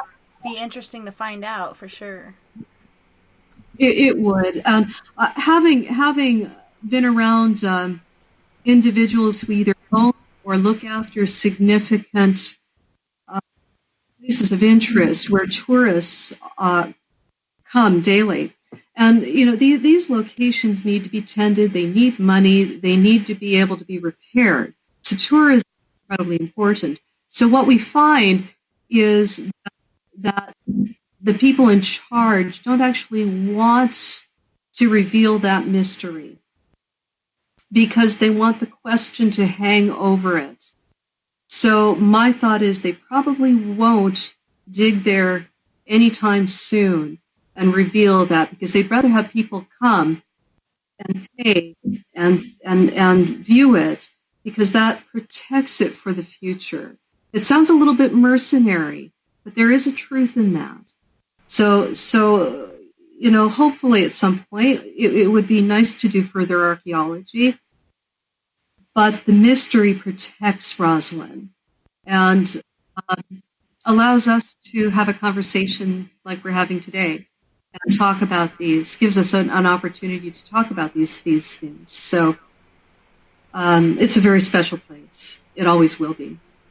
Yeah, and I think if they did do more excavation and they do find the Grail, that might bring even more people because there has been that discussion. Is this an actual item or is it the bloodline of Jesus Christ? And so many people have different opinions about it. But Ron was saying, the Holy Grail by Monty Python tells you everything.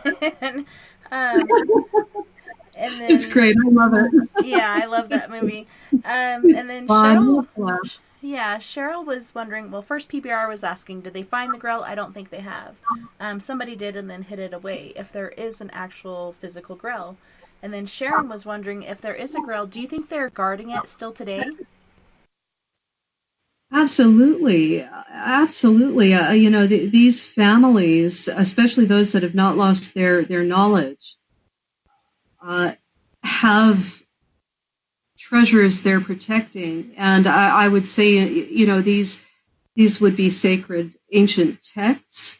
They could be, a physical object, information. And since there are multiple Grail families, then you're looking at possible multiple treasures. And it could be a single object that is being protected. It could be a painting. This is a large umbrella of lore, and I tried to cover as much as I could in my book, and I finally just had to draw a line under it. I thought, if I don't quit now, nobody's going to want to read it. They'll use it as a doorstop, or they'll use it to throw at a burglar. So I just had to cease what I was doing and get on with it. So it's a very large tradition, story, and that story is about all of us, and that's why we're interested. And so many want to be a part of it, and we are. We just need to remember that when we're going about our daily business. As human beings, it's not always easy to remember. But that's why there's so much interest in Oak Island. And obviously, individuals over many centuries have been visiting the island and also using it as a place to inter either casual treasure, spendable treasure, such as gold that you're going to come back, retrieve, and spend. But that's going to be easier to retrieve than taking a very dangerous step to create and engineer something as profound as the money pit. And it's almost an unfortunate name. The skill level that was used to create it was very high. And certainly Templars could have had the capacity to do that. So if we're looking at the money pit as an example of guarding treasure, what else do we not know about that is out there right now that either a family is sitting on and protecting, or has the knowledge of it has been lost? But things are revealed to us on purpose as time goes on to help us as a body of people to grow and to reclaim our past. There is a higher hand in all of this. We do have assistance from the other side, and these things will be revealed to us as we go on. So. Well, we do have a caller. Christopher, welcome to the show. Hello. Hello. I've been listening to your show and all hits home because part of my ancestry is part of Aquitaine, House of Aquitaine. That's very special. And all my research is right. It's compared to what you have. I was freaking out. I appreciate that. Thank you.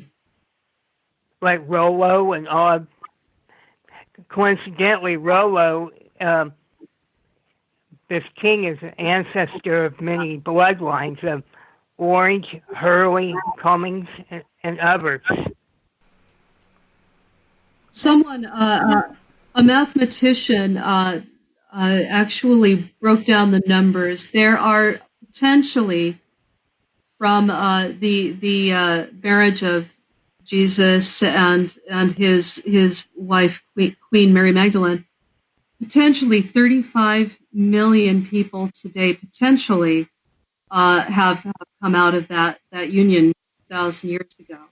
So that is significant. Wow.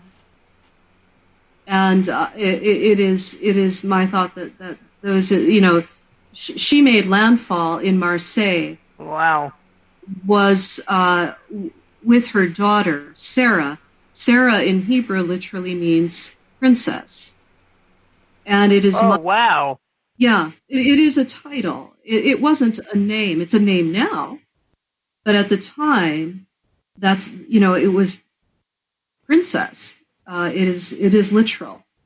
So we are talking about a physical king and queen in exile and their lineage. And Sarah married into the nobility of southern France. And of course, that's the whole Aquitaine region. Mm-hmm. And the Counts of Toulouse, who were protectors and related. So that's fantastic that your family comes from Magdalene country, and that was the Aquitaine and Monaco is what they call it. It's called Monaco now, but back then it was called Monaco by the local Ligurians. Excellent. Wow. So we have royalty on the phone here right now, Christopher. Nice to meet you. My connection to that is through Edward I. Oh, now he's an interesting character and slightly misunderstood. I'm on dangerous ground here, That was a very His wife was the Queen of France and Britain, her title. Yes. They were very much in love. Very much in love. He was heartbroken when she died. Absolutely a changed man when she died. So it's rare to have a true love match amongst that world of arranged marriages. Yeah, very rare. Yeah, they were genuinely in love. And everywhere here in England where she died, I can't remember where she died, but he wanted to bring her back to London. And everywhere the entourage stopped, a cross built. And so you get these monuments, these obelisks, crosses called King's Cross, So, but it was a brutal time, and it wasn't until about the 1600s he was given the moniker Hammer of the Scots. He wanted to unite the British Isles, such as King Arthur supposedly had, and he was following that model. Of course, he did it brutally, but it was a brutal time. And, Robert the Bruce and William Wallace were also quite violent individuals, but he was a conqueror, Edward I. His son, Edward II, unfortunately, was a bit of a disaster as a king, and more than likely he was murdered. Imprisoned and murdered by his barons. And Edward III was incredible. And he, of course, brought about the Order of the Garter and wanted to create Camelot. So you're directly related to a king who was emulating the Arthurian tales, which are a veil to the Magdalen line. Oh, Robert the Bruce is a descendant of Clan Rollo. Too. Exciting. They're cousins. They were cousins. Okay. There's so much to know that I'd forgotten that. So thank you for reminding me about that. Yeah. Clan Rollo was a clan that came from that king. Right. He was amazing. I mean, it might not have been historically accurate, but I really enjoyed the movie with Chris Pine about Robert the Bruce. I don't know if you saw that or not. I haven't. I only read the records of his family line. The movie is good fun, and what I find interesting about his coronation was that a woman actually crowned him. So that is a rare thing indeed. But a woman actually crowned Robert the Bruce. It's very cool. Yeah, Clan of Masakan, with King of Norway, is also related to him by marriage and blood, both. Yeah, fascinating. It's so much. It's a fascinating. Yeah, but the George and George families, that's how I'm connected to him through America. Wow. What will we do now? What will we accomplish now? These ancestors were so amazing and intelligent and accomplished, and what will we turn the hand to in this day and age? Certainly finding and putting all the pieces together is a monumental task in itself, and understanding what that means here as human beings, and going forward with confidence, and leaving a legacy, behind, for your children. Well, thanks so much for calling in, Christopher. To this that was makes awesome. Me happy. Heck yeah, you got another connection. Yeah, it was like this whole show was about. I was so amazed. Well, I'm so glad. That's why when I'm here, I have people reach out to me and looking for who they are, and you can connect with yourself, through DNA memory, dreams, feelings.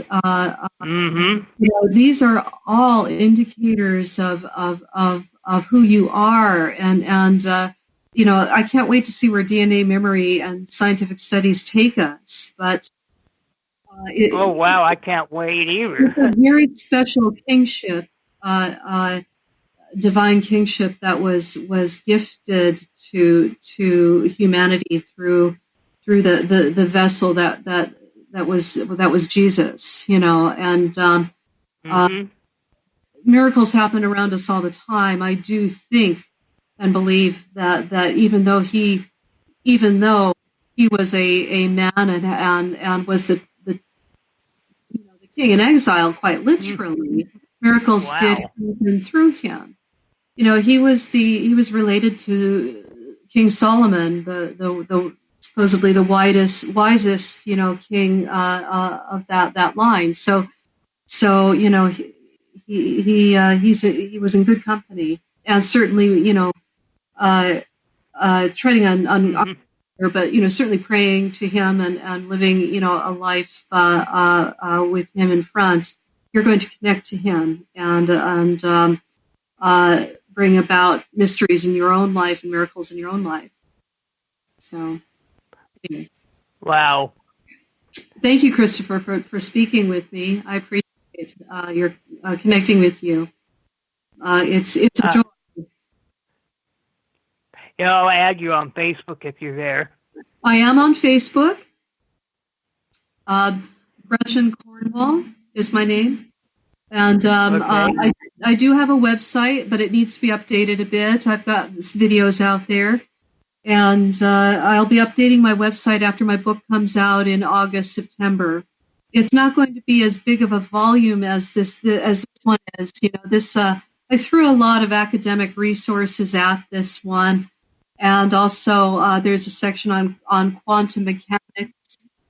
And, wow! Before we sign off, and I take up anyone else's time, but the human being can only be what it is, and we all have a central nervous system, and that is explained around the world in different ways. But the central nervous system certainly looks like a tree, and that's where in grief the Kabbalah comes from. It's that weird, tree with 10 globes, and those globes respond like a champagne tree. So it comes down from the top, from the great divine, from the all that is, and it fills that first globe, spills down like a champagne tower. So each human being is that. And the nature of the universe, creation, the physical world is that. So and around the globe it's explained as either a tree or a dragon, because that's what that human central nervous system looks like when it is responding to our divine creator. So it's explained as a dragon. So we're all dragons. And you've got the Welsh flag, where the red dragon in lore fought with the white dragon, and the red dragon won. So who was the red dragon and who was the white dragon? So we're talking about humanity and enlightened, gifted people. Unfortunately, sometimes we have disagreements and we fight, but that's part of our nature as human beings. We're very physically gifted, and our goal as humanity, as a whole, is to become wiser and better neighbors to each other.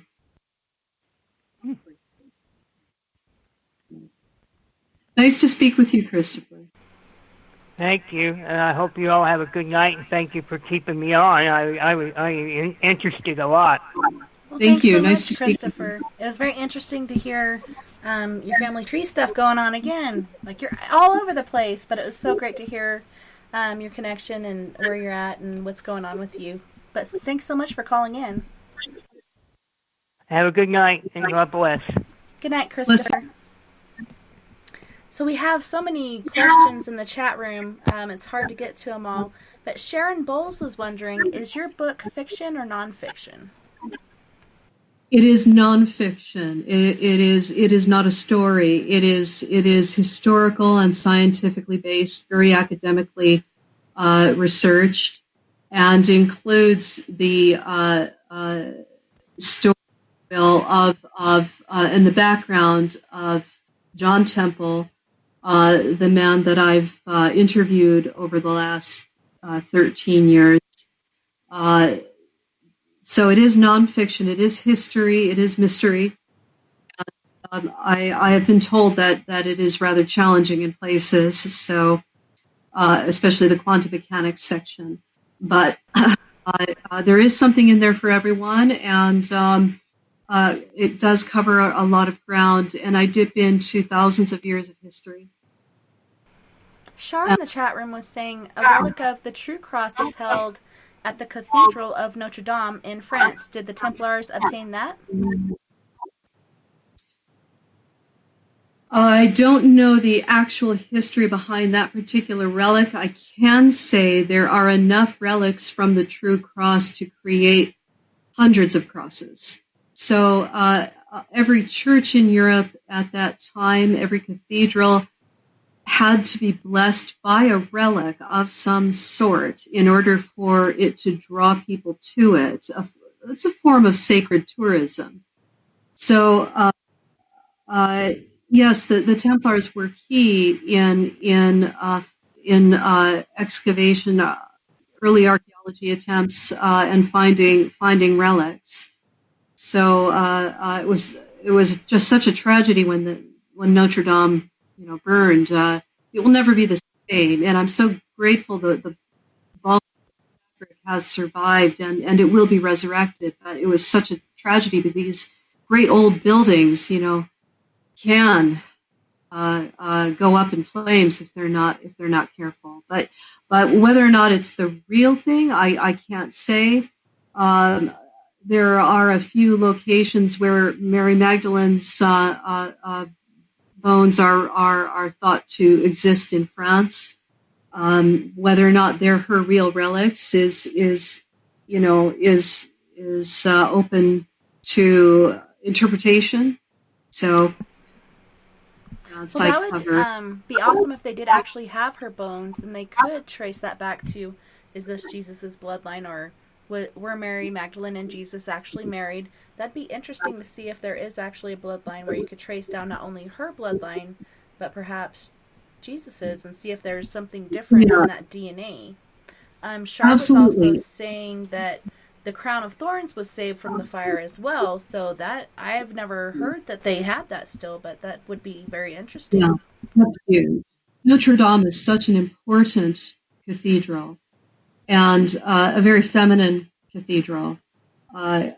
It is one of the apexes of Gothic architecture, and Saint Denis, just north of there, and Chartres, the blue glass in Saint Denis, Chartres, and Paris. That is singular, and I believe related to the Ark of the Covenant. And I believe that the Templars did have it. Perhaps they have more than one.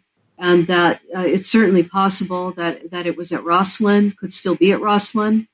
But the Ark came out of the Holy Land. I do believe they found it and processed from the French Mediterranean coastline through the Counts of Toulouse, their countryside, their duchy, northward into Chartres, Paris, and Saint Denis, and was protected by the Templars.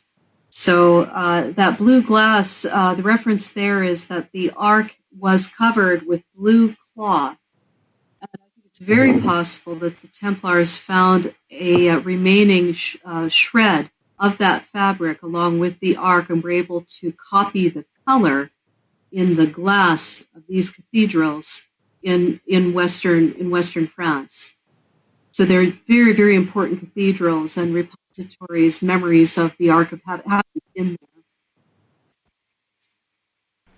Well, it's been really awesome having you on tonight. We only have a couple minutes before we go to break, and then James Moses is coming on. But could you tell our listeners how to contact you and where to find more information on your books and what books you've written so far? Well, so far, it's just the one, but you can get this on Amazon, The Secret Dossier of a Knight Templar of the San Grail. And that is on Amazon or Barnes & Noble. And you can go to my website, thesecretdossier.co.uk. Just Google me, Gretchen Cornwall. And I am on Facebook predominantly. I can't get my head wrapped around Twitter, unfortunately, so I apologize about that. I'm finding it quite difficult to juggle both Facebook and Twitter, so apologies for that. I have started a YouTube channel, and just started is the word. There will be more, but at the moment I'm writing, traveling, and researching, and that is absorbing all my time. And so I hope you'll be patient with me. And later in August, there will be another book. But I guarantee you this is going to keep you busy for a while. But feel free to contact me on Facebook.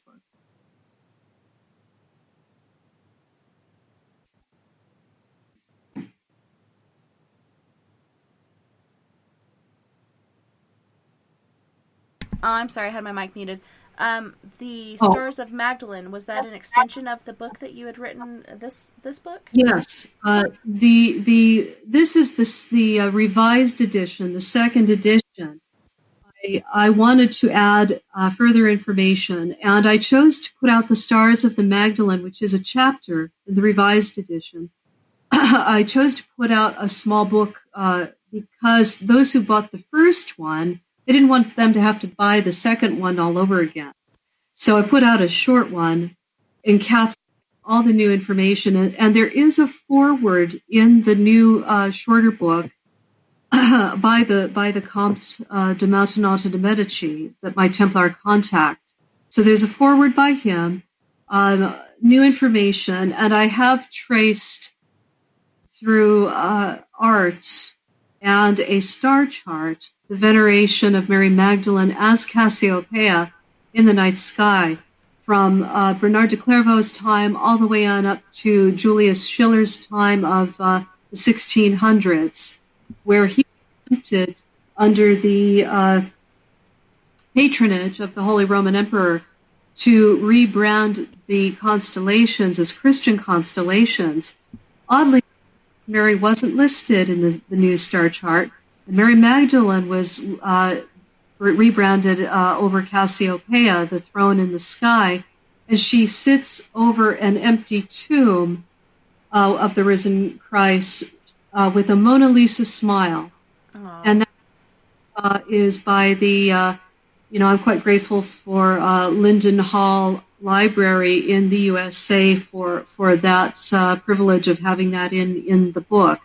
I hate to cut you off again, but we have to go. But I thank you so much for being on, and I hope I get to have you on again. Perhaps in August would be good, since your book is coming out. That would be fine. We can talk about that. I appreciate your time, and it was a joy to speak with you today. I think it's going on 7 a.m. here now in south of London, and it was a joy to speak with you. And James is an interesting person. He has a lot to say, and I know you'll enjoy speaking with him too. So thank you for your time, Tessa, and everyone else out watching today.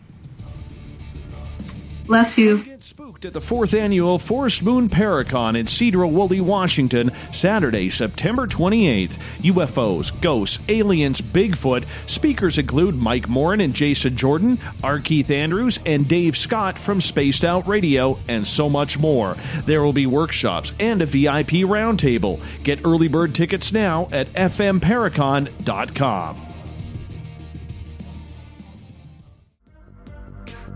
Coming up this September 21st and 22nd, all UFO eyes will be focused on Toronto for the 4th Annual Alien Cosmic Expo. Come listen to some of the biggest names and experiencers in ufology: Travis Walton, Paul Hellyer, Richard Dolan, Paula Harris, Grant Cameron, Randy Kramer, and Spaced Out Radio's own Dave Scott. Tickets are on sale now at aliencosmicexpo.com. Heading to Vancouver and looking for a night on the town? The Moose Vancouver is the bar that never stops rocking until 2 a.m. every night. The Moose has great food with everything on the menu from $6.95 to $8.95. Fantastic, vibrant staff and rock and roll that will bring you back to when the music was real, the hair was long, and the guitars were rockin'. Get your party on at the Moose Vancouver, the official party bar of Spaced Out Radio. Get your horns up with me on Spaced Out Radio. This is Ron Bumblefoot Thal. Come tune in to SOR where you can hear me rock out with Little Brother Is Watching, the official theme song of Spaced Out Radio. And then come on over to bumblefoot.com where you can find out about my tour schedule, my music, and everything else. Bumblefoot.com keeps you up to date on what I'm doing and the best way to stay in touch with my music and music camps. Sign up for my newsletter at bumblefoot.com and remember, Little Brother Is Watching. Come get spooked at the 4th Annual Forest Moon Paracon in Cedar-Woolley, Washington, Saturday, September 28th. UFOs, ghosts, aliens, Bigfoot. Speakers include Mike Morin and Jason Jordan, R. Keith Andrews, and Dave Scott from Spaced Out Radio, and so much more. There will be workshops and a VIP roundtable. Get early bird tickets now at fmparacon.com.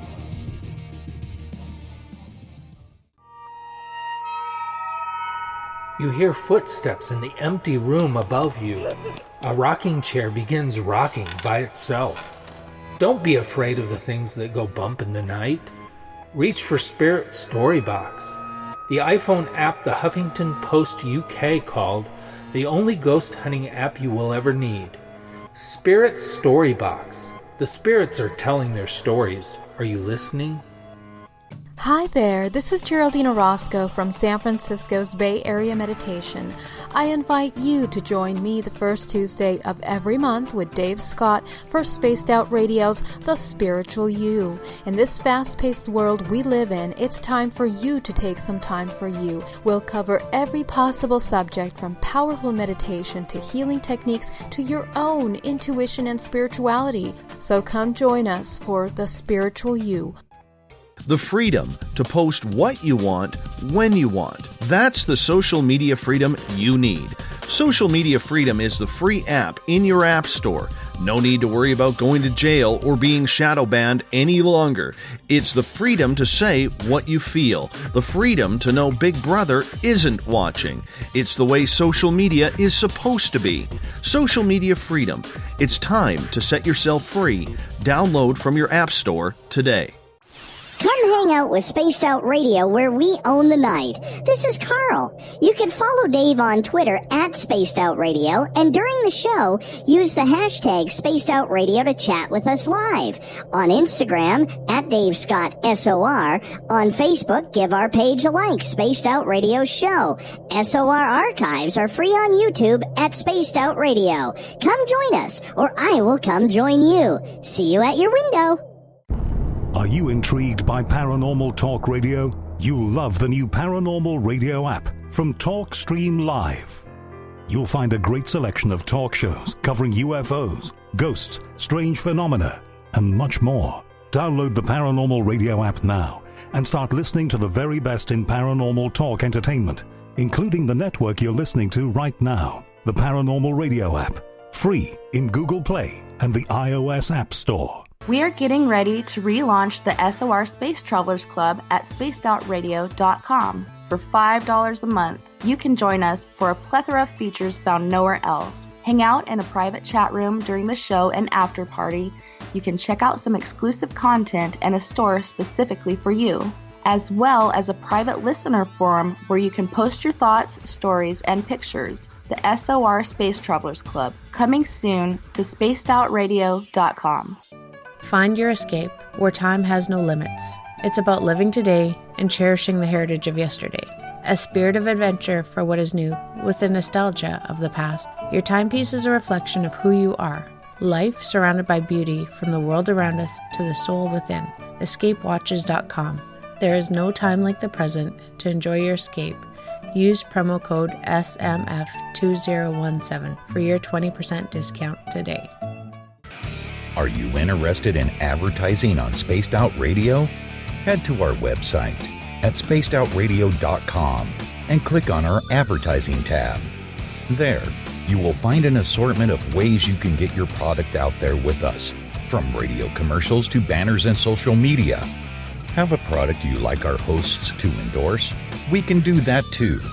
Visit spacedoutradio.com for more details. Hi there, this is Dave Scott from Spaced Out Radio, and I want you to come on a nightly journey. Starting at 9 p.m. Pacific, midnight Eastern, every Monday through Friday, you can come hang out with me and the other space travelers. We have it all from Carl the Alien bouncing on by to those misfit gnomes causing havoc.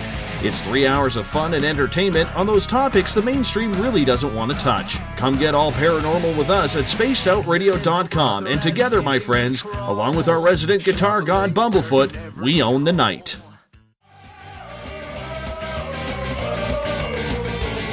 Sit back, relax, grab a drink, and listen closely. Spaced Out Radio continues through the weekend. From the mile-high mountains of Colorado to you, listening around the world, this is Spaced Out Weekend with Tessa Nicole Thomas.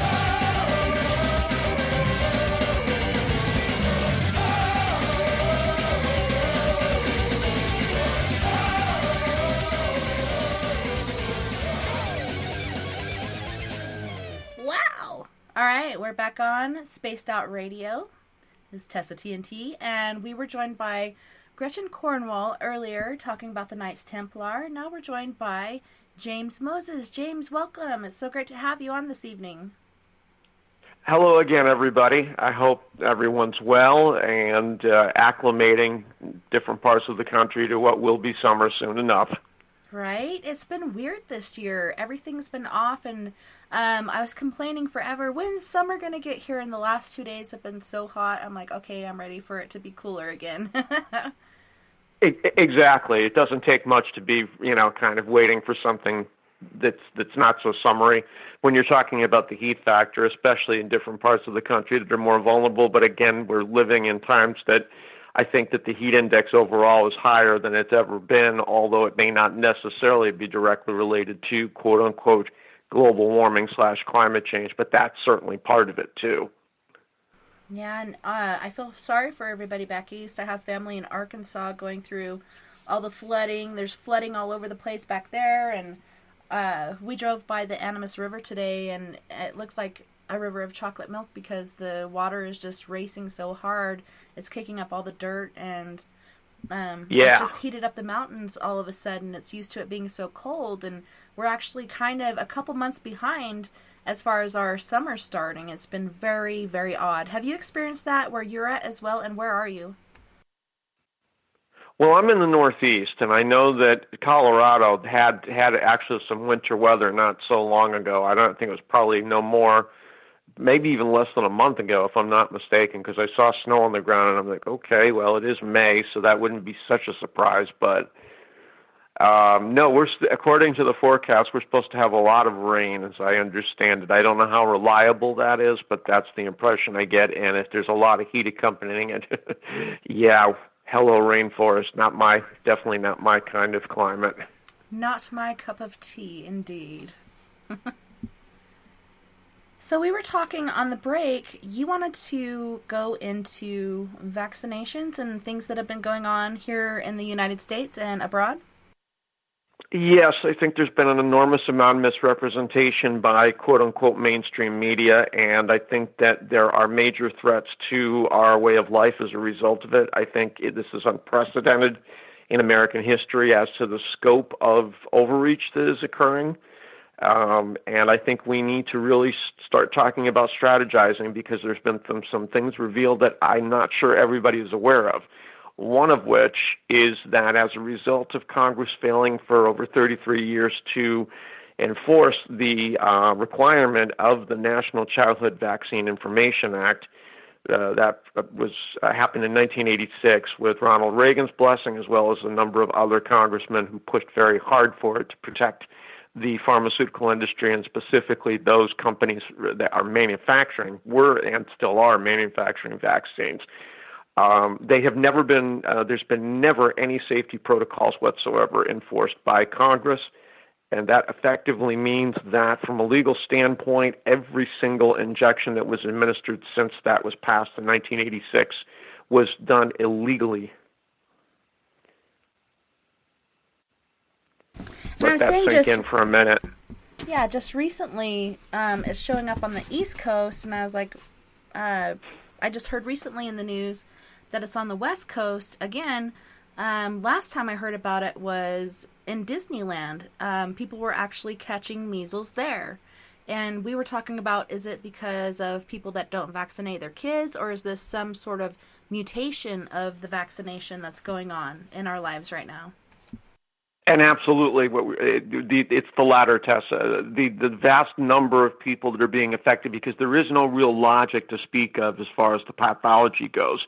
There's a jumping back and forth that's going on, which would be exactly what you'd expect to see as a result of the failure of the vaccines in people. The failures are producing a vulnerability, and there has, to the best of my knowledge, not been, because measles don't survive outside of the host for very long, there's never been really an ability to isolate and identify precisely where the measles, the vector, was. But I can tell you this, with respect to the situation in New York, which is disastrous by any measure, with the threat to our health freedoms has never been higher. And as somebody who's been very concerned for a long time about that, it's important to know that the cases in Brooklyn, it was determined independently, were as a result of people who had been to Israel, because this was largely in the Jewish communities of Brooklyn, Williamsburg, so forth and so on, Park Slope.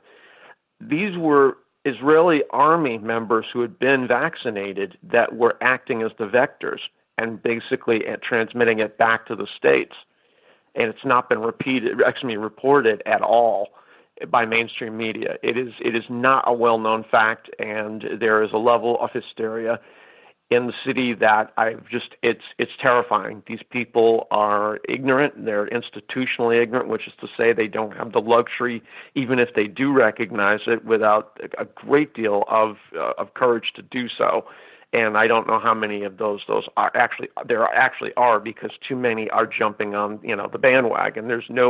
The only person that's really speaking out against overreaction and the real risks associated with prevailing childhood vaccination schedules, and as far as Democrats go in the state of New York, is Robert F. Kennedy Jr., who is acting as a legal advocate to begin to really hold Congress and those industries fingers to the fire and say, look, you can't keep doing this anymore. And a lot of people are beginning to speak out. The problem is, again, you're dealing with a culture that is really, there is a level of insanity. I don't know how else to put it. They are, for all practical intents and purposes, mentally ill, and that makes them especially dangerous because they have this belief that they're doing something that is actually protecting people, when in fact it's creating a disease state that, if it's allowed to persist, if they're allowed to rededicate themselves to vaccines as being the way of preventing disease, when in fact it's contributing to disease more than ever. I've identified what I believe to be evidence that it is the number one reason behind the skyrocketing rate, at least since 1989, when they began to add numbers of inoculations to childhood schedules, as well as additives that are, by any reasonable measure, toxic, aluminum adjuvants especially, nanoparticles. I'm going to talk a little bit more about the specifics, but basically a skyrocketing rate of autoimmune disease that has led to premature death like never before in the history of the United States, probably around the world, but definitely in the United States. And there's no real demographics. There's no testing that's been done because they don't feel there's any need to do that kind of testing. And there are people who are actually trying very hard.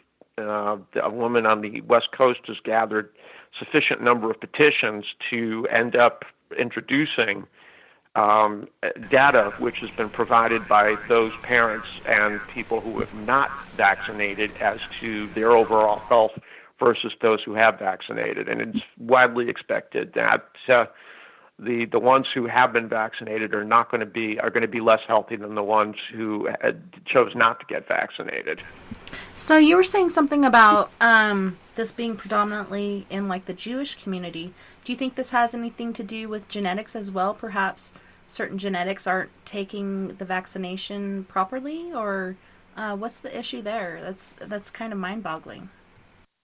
Well, there is also evidence which has been produced by a British doctor and publicized in a book by J.B. Handley called Solving the Autism Epidemic.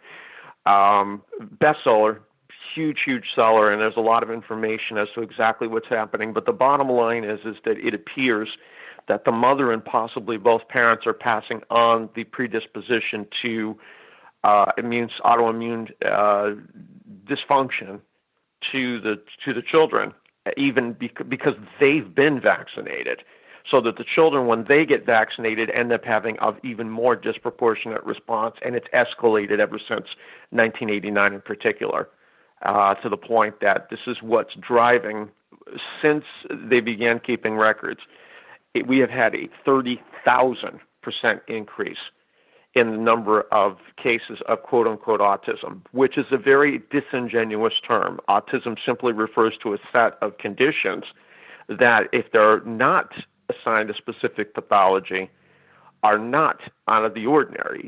Things like meningitis, brain inflammation, to be more accurate, water on the brain, so forth and so on, neurological aspects, metabolic aspects, where there is very clear problems with the gastrointestinal biome, and the connections are becoming more and more clear. Yet, even flying in the face of this is this hysteria that's arisen, which just dismisses this out of hand. And anybody who dares to suggest that there are major problems with their reasoning as being anti-science, a lot of people, even though there's millions of those that identify as being, progressive, liberal, however you want to put it, that aren't vaccinating, there is this predisposition on the part of those that do vaccinate and, wholeheartedly believe in it, as basically saying, yeah, you must be, you're Republican, a Trump, libertarian, all these things, which is very true. There's a large percentage of libertarians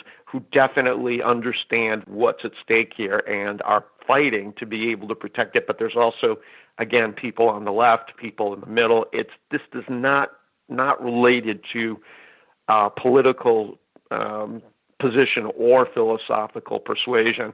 It really does come down to just an understanding, a level of understanding as to what's actually happening. And it is a grave thing we're talking about here. It could literally, based on what I've identified, what I've recognized as a result of my own research of at least 10 years, 5 years, very intensive, it could threaten the future of humanity. It's really that it's that desperate.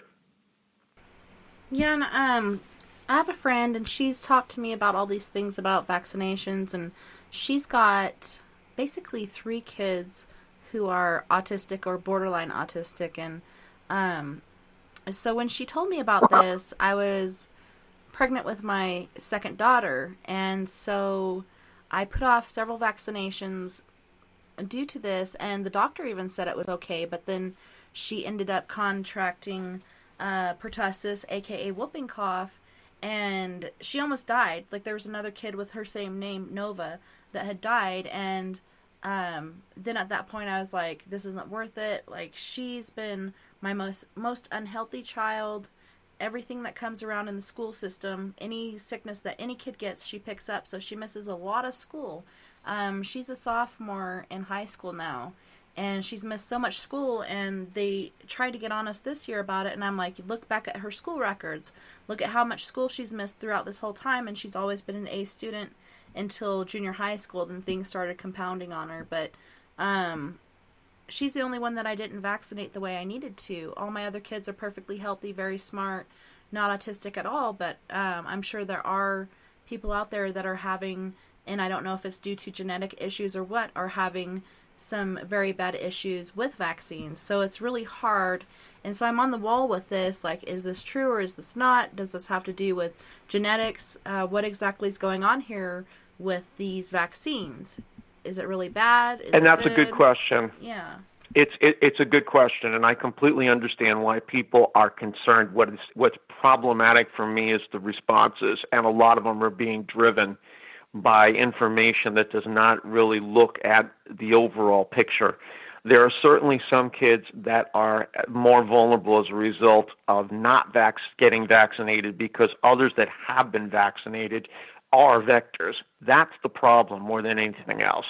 That's what's not being talked about, because you're dealing with a situation where as we talked about earlier, the strains are mutating in these people that have been vaccinated.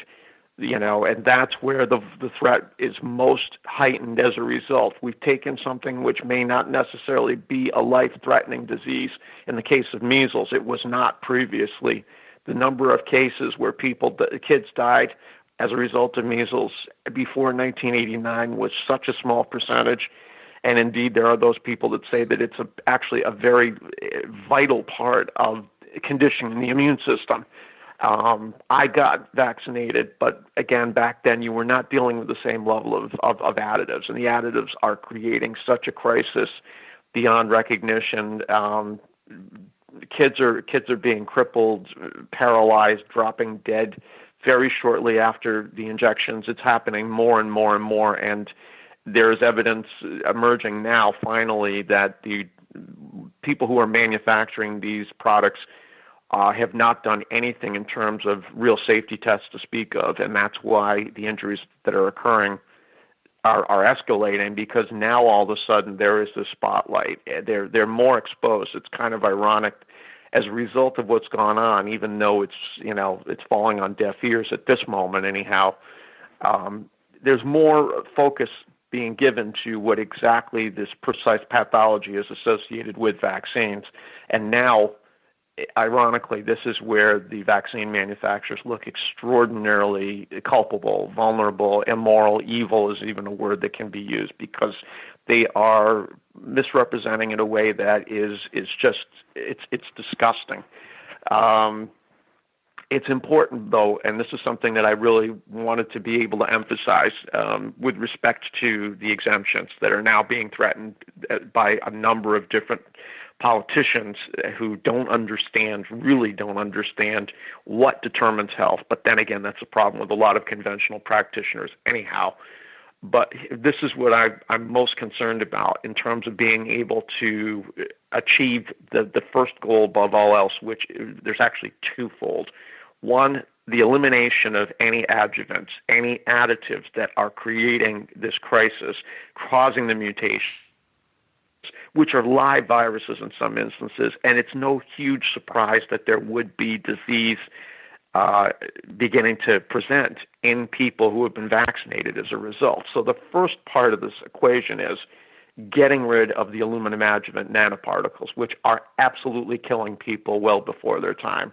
Autoimmune disease is definitely being driven, certain types, autism, Alzheimer's, Parkinson's, MS. There is definitely a correlation that's being identified in the autopsies occurring around Europe that Christopher Exley talks about, that J.B. Handley is calling attention to, which the only place that those nanoparticles could be coming from to breach the blood-brain barrier in conjunction with a preservative that's used in vaccines called polysorbate 80 is vaccines. There's no other way that those nanoparticles could be getting there except through injection. So that's an indictment that cannot be argued by the industry or by Congress, any politician seeking to eliminate exemptions. The second part of it is, of course, basically that there needs to be testing done overall, because there's never been any effective testing done. We're just getting rubber stamping that's being reported by the mainstream media,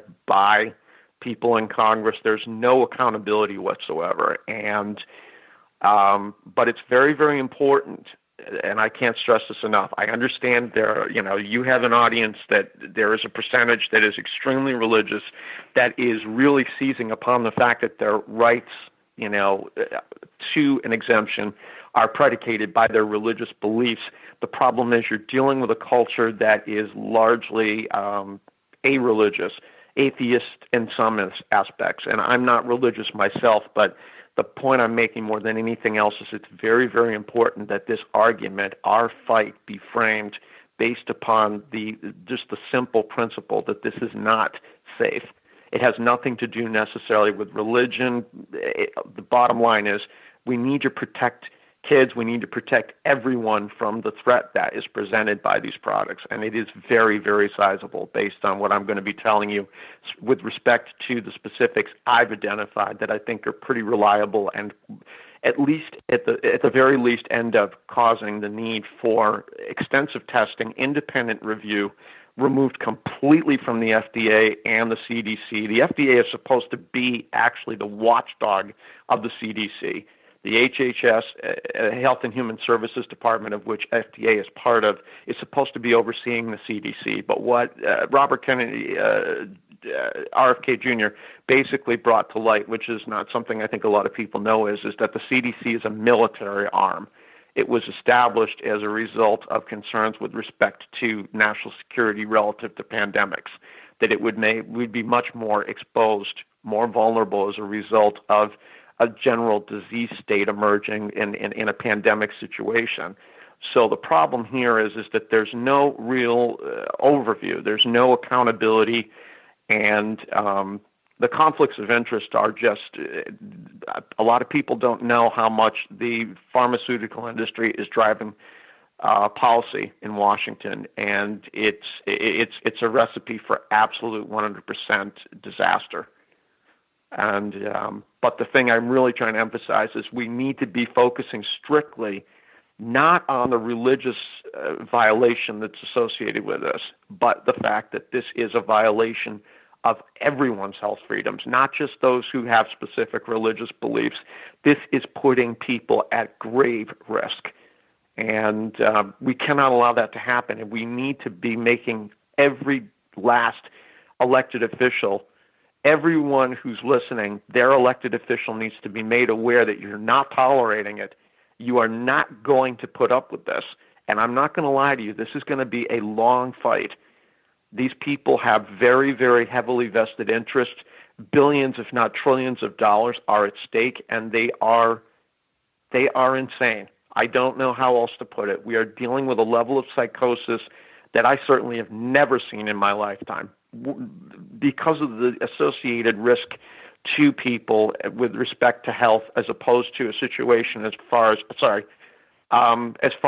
for example, the communist concerns, the Cold War, Joe McCarthy's stirring of the pot, people being genuinely concerned about infiltration. Again, the relative threat has never really been talked about, I think, as a national dialogue. But removed of that, this is an even more grave threat because it's going to hit people in a way that the Red Scare in the 50s didn't. It's far, far more insidious and far, far more dangerous to all of us in terms of the possibility of real violence occurring.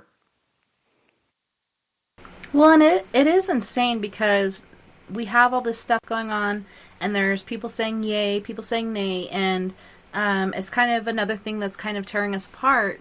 But could it be another thing that's out there that's kind of, I keep saying kind of, trying to deplete our population? Is this another thing about population control? Is global warming really happening, droughts and so on and so forth? Are vaccines really bad? That's a very good question, and I'm leery about crossing that line. I won't lie to you. I have my concerns that there are some agents in this country, on the planet, that are looking to reduce the population, certainly with respect to, effective sterilization. That is absolutely a concern. But the bigger concern is in terms of how precisely people's lives are going to be foreshortened as a result of it. I am fairly confident, based upon what I've recognized, that, as I say, people are dying far younger than they should be otherwise, or contracting autoimmune diseases and suffering untold amounts as a result, even if they do survive. The amount of money that's associated with it in the end, the amount of money the industry is making off of their suffering, is as a direct result of the autoimmune response that's established, that's programmed by the vaccine schedule, that the immune system is absolutely corrupted as a result of what happens, particularly with the aluminum. And we did talk a little bit about that when I first appeared in January, but I now know I have identified exactly why it happens. And it is real, and it is something that when a really good look is taken by people that are actual scientists, if they are intellectually honest, and the amount of intellectual dishonesty is so high. This is, again, one more source of terror. I'm terrified. It's affecting my health. I'm afraid for my life because these people are not sane. They are not going to listen to reason easily. There's going to need to be a very concerted attempt to really make it clear to them. Legal action is being taken. I don't know how far it's going to get. There absolutely is a lawsuit with respect to the failure of Congress to enforce the National Childhood Vaccine Information Act, which was predicated strictly that the industries would be protected as a result of making sure that they were producing or providing safe products, and they never were safe from the outset. And by 1989, they were off to the races. They were putting whatever they wanted in there, and it was creating synergistic effects that were destroying people's immune systems permanently. At this point in time, there's nothing in conventional medicine that will end up correcting this set of circumstances. Alternative medicine there is. And, again, not having really taken a close look at the efficacy, although I know personally, and it isn't necessarily from vaccines, but I'm not going to say they weren't a factor either. And the problem is it's being passed on. We're dealing with a retroactive the pathology goes back probably several generations that we're not recognizing it, but especially in the immediate one, it's at least the last 2 generations where this particular set of conditions has arisen like never before. We did not have, Robert F. Kennedy Jr. also talked about this in Albany last month, we did not have the diseases that we did. It was not a matter of them not being identified or recognized. We did not have severe sensitivities to food. We did not have gluten allergies, which are being driven largely by genetically modified organisms, also included in vaccines. Glyphosate, which has now been indicted as a contributor to cancer, a carcinogen, is included in vaccines. If this isn't insanity, I don't know what could possibly be called otherwise. Well, I also heard that there's mercury in there, which we all know is really bad for you. I mean, and Absolutely. You're talking about... Give me 1 second.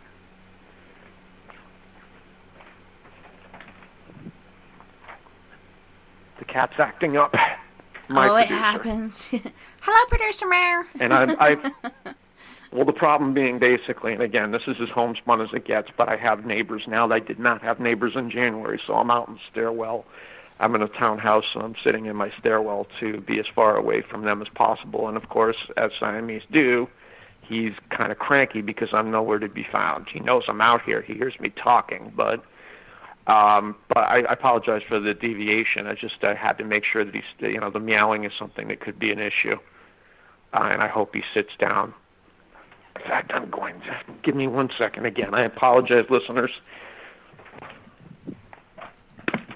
Yes, I have several friends that have cats, and I always call them the producer because they run everything. Your time, your space, what you're doing. It's like it's time to feed he hasn't been out a lot. He hasn't been out in the rest of the house a lot, so it's just one of those things. But I apologize to everyone. I'm sorry for the interruption, but what I was saying before is we are dealing with a situation where there's not a really good understanding of the effects of this. You're talking about a situation, to really put it in perspective, your average American ends up having 72 vaccines now by the time they're 16. That is going to end up taking a toll on anybody's immune system. For one thing, it ends up shocking the immune system, trying to more or less force it into responding, and very predictable results occur as a result of that. There's trauma. The cells begin to replicate in a way which is definitely conducive to cancer and any number of different autoimmune conditions. And it's an insane way to be able to stimulate a proportional, and again, genetically relative proportional response in babies. They don't have the frame of reference, especially with so many modifications that have occurred to these vaccines. They've got no genetic reference point. And there's no reconciliation of it on a biological level, and the results are predictable. They're being maimed, they're being injured, they're dying because their bodies don't know how to be able to not view it as being a major threat to them, because there's no reference, there's no program that exists as it's being introduced into them at that age. And it only gets worse from there. You're starting it off with an escalated response, and the more vaccines that get introduced, the inability to reconcile basically resonant information. When you introduce a needle into tissue, it's still something that has material qualities. There's no way for that tissue to be able to recognize whatever is being introduced, and it's typically, for lack of a better term, we talked about this with respect to my unifying physics model, you're talking about an aggregate, resonant value. That little body has to break it down. You know what I'm saying? There's no reference. They have no understanding of what the implications are of it. Well, yeah, they have no thought to go from as far as what's happening to their body, and it's basically up to the body to deal with it. It's a very scary thing, and very hard when your kids are so small you can't even understand what's going on with them. Like, I wish when they were really, really little they could say what was going on, but they can't. You got to kind of guess. And with my daughter Nova, when she got pertussis, I took her in, I swear to God, like 10 to 12 times when they finally said, oh, she has pertussis, a.k.a. whooping cough. Wow, how did it take you this long to find it, You'd think after the third time, but it's after like 10 to 12 times, and by that time it had progressed so much. I'm lucky she didn't die, and that I was so vigilant and taking care of her and picking her up out of her car seat or wherever she was when she's turning purple. It was so scary. And then when I heard this kid named Nova died during the very, very same time, it really put things into perspective, and it was very, very scary. For me, it is, and one of the problems is you're dealing with a conventional community that has no problem with defaming people that have these concerns. They don't understand. They don't have empathy to be able to really respond in a way that reflects an understanding of the problem. They are brainwashed into believing that these things are safe, even though that the product information inserts indicate they're not safe, that they're inherently unsafe, which is, again, something that is baffling to me, that they can respond in the way that they do to those of us who know there's something very, very wrong here and have had experiences with alternative modalities that completely blow this stuff out of the water. One of the big problems is the placebos are performing better than any pharmaceuticals in a lot of instances. And, this is going to end up affecting a pharmaceutical industry that hijacked healthcare over 100 years ago and wants to basically send it right back into that state, because there are many billions of dollars at stake, and our elected officials have an obligation to protect us, and they've done an atrociously, just a horrible job of it, because their existence is predicated by that pharmaceutical industry money. There is no other way to put it. Without the pharmaceutical industry, the Democrats are not in office. It really is that dramatic in terms of how much how much contributions occur from the pharmaceutical industry. That's why you've got such a problem in being able to get the Democratic Party to really look at this in a reasonable way. And the Republicans have a lot of problems with respect to their relationship with the pharmaceutical industry as well.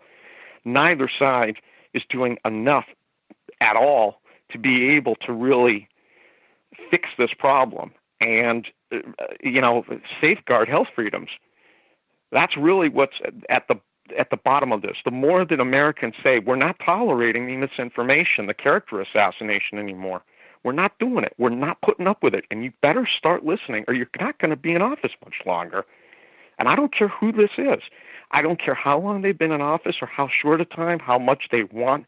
If they're not listening, if they're not responding in a way that demonstrates respect for our intelligence, they need to go. Well, and you were also It really talking is that about simple.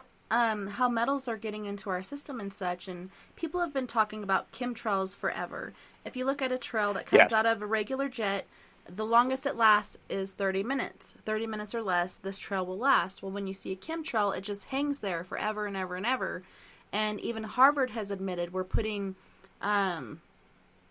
diamond dust, and we're putting aluminum, and we're putting all these different things out into the system in order to, some are saying, rebuild our ozone layer, and others are saying to block the Yep. sun. There's many different Yep. reasons that they're saying that they're doing this. What is the actual reason? Because we know that aluminum causes Alzheimer's, dementia, and other things. Metal is not good for our system. Our system cannot process metals. So what exactly are they doing to us? It's bad for us, so it's not for our protection. Like, what exactly is going on? Population Well, there's control three is things the first happening thing since- in my mind. Well, again, I don't give them enough credit. The vast majority of them are. I don't think this is a deliberate attempt to thin the herd, per se. I think there are certainly forces that are involved with that, and I think Bill Gates is one of them. I think he stopped just short of admitting as much. But there are three things going on with respect to chemtrails, and it has to do with, you're absolutely right, geoengineering. It's part of the program that was established by Congress in 1997 to offset the effects of climate change. But the other more insidious thing, which is arriving to us this year and will have devastating health effects by itself, is 5G, is the thickening of the ionosphere through programs such as HAARP, the High Altitude Amplification Research Project. I think that's what that acronym stands for, whereby basically they are reconfiguring the ionospheric structure, which has a direct bearing. This is something that few people understand. It has a direct bearing on evolution, on what forms we take, because the resonant information is based, what's known as the Schumann resonance, as we talked about, which has been altered dramatically for reasons that are still not 100% clear. But there has been historical precedents well before this that are being identified through archaeoacoustics, different shrines. This value of 110 hertz, to which the Schumann resonance, the aggregate resonance of the planet, has escalated twice in the last year and a half.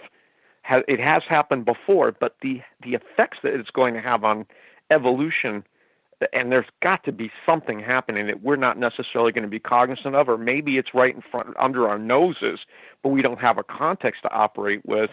These things, the introduction of aluminum to address climate change, as well as attempts to manipulate the ionosphere to thicken it, to vastly expand the number of frequencies available for handheld devices in particular, but any number of different electronics. These are all things that are going to have a very, very profound effect on our health overall, and it's not going to be good. 5G has been demonstrated to create such genetic chaos. I've posted to Facebook on a number of occasions. I've shared with you, some of your listeners may have read, that they had, in the Netherlands, there was a report just over the last less than a year where you had birds just drop out of the sky dead as a result of exposure to 5G, which is very, very small microwaves, a wavelength that, with respect to various parts of organic systems, ends up creating a resonant value which basically creates decoherence. It destroys communication and eventually structure, physical structure. Radiation, that's exactly what it does. And we're talking about radiation. It's a euphemism in the scheme of things, that word radiation. But what it means is it ends up destroying the constructive entanglement which allows for the support of any organic system. The first step is the communication aspect, which is what happens with cells. You have trauma.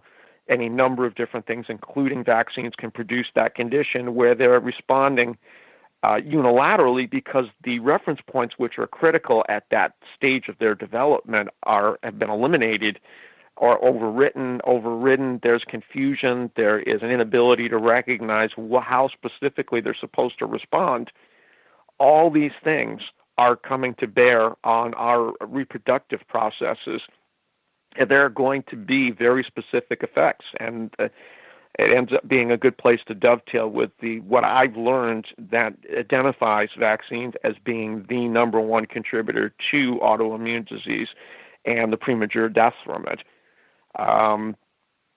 I spoke of a gentleman, and again, I'm being very protective, someone based here in Massachusetts who did testing based upon, I'm going to go back to the original source. He's since passed away, but a professor at the University of Syracuse, Dr. Robert Becker, who wrote a book 30 years ago almost now, called Cross Currents, where he did testing, the exact sort of galvanic testing that I'm talking about, to determine what happens, what effects will occur as a result of the introduction of concentrated magnetism, electricity.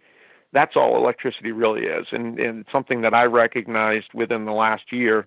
It's concentrated by, dipolar magnetism, north-south. It's an expression, a concentration, like laser is a concentration of light and electricity. Electricity itself is a concentration of magnetism, this characteristic of nature that has everything to do with why we exist and have coherence, magnetism.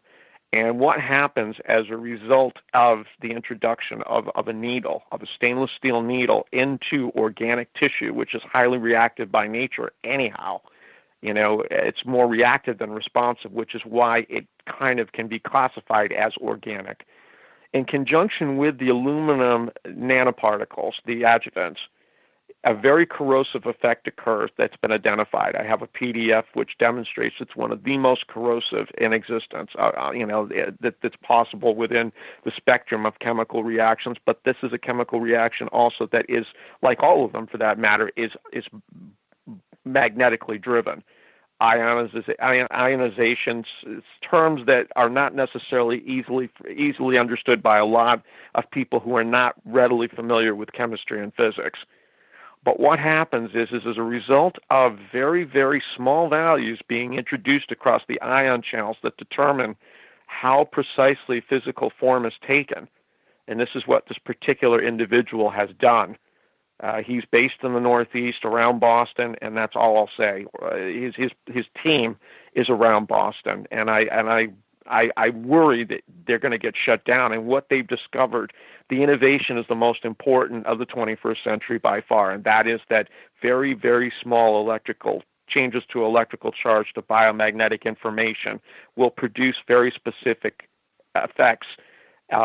You can produce enormous deformities, grotesque deformities, as a result of ridiculously small alterations to the charge that's being introduced across the ion channels in preparation for cell replication. And he also was able to develop a model which could reverse these defects that occur as a result of interruptions in the electrical charge, things that are producing changes to those electrical values, such as what has been I've identified. I don't know how many other people, I may be the only person I'm aware of that has identified vaccines, this combination, particularly between aluminum adjuvants and stainless steel, as being a trigger for these kinds of changes. Electrolytic mutagenesis is what it's called. And what that means is, as with electrocution, although not actual electrocution where the tissue is completely destroyed as a result of the charge just completely disrupting structure, you have a situation where there is an astringency that occurs. It's all dried out because when any sort of electrical charge, concentrated magnetism, is introduced into a system that is, has a set of reference points that are biomagnetically based, those are going to be disrupted by sufficient concentration and sustained concentration. So what happens first is you have a drying out that occurs. So it's astringent. You've got no moisture. And then the next logical thing that happens is you have a replacement of oxygen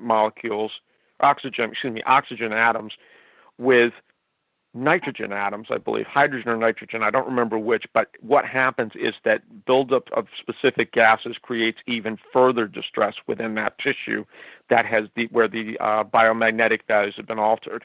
And then the next thing is you have oxygen starvation, and that's when you've created a condition that is ideal for the formation of cancer, or at least mutation of the genes, where the alteration of the genes ends up being irreversible unless very specific actions, epigenetic therapy that is largely naturopathic, is introduced into the equation. And what I'm undergoing right now, as a matter of fact, I actually, at my age, I have developed arthritis. As to whether it's permanent remains to be determined. I'm going for my follow-up this week, but it is largely as a result of the stress associated with the threat.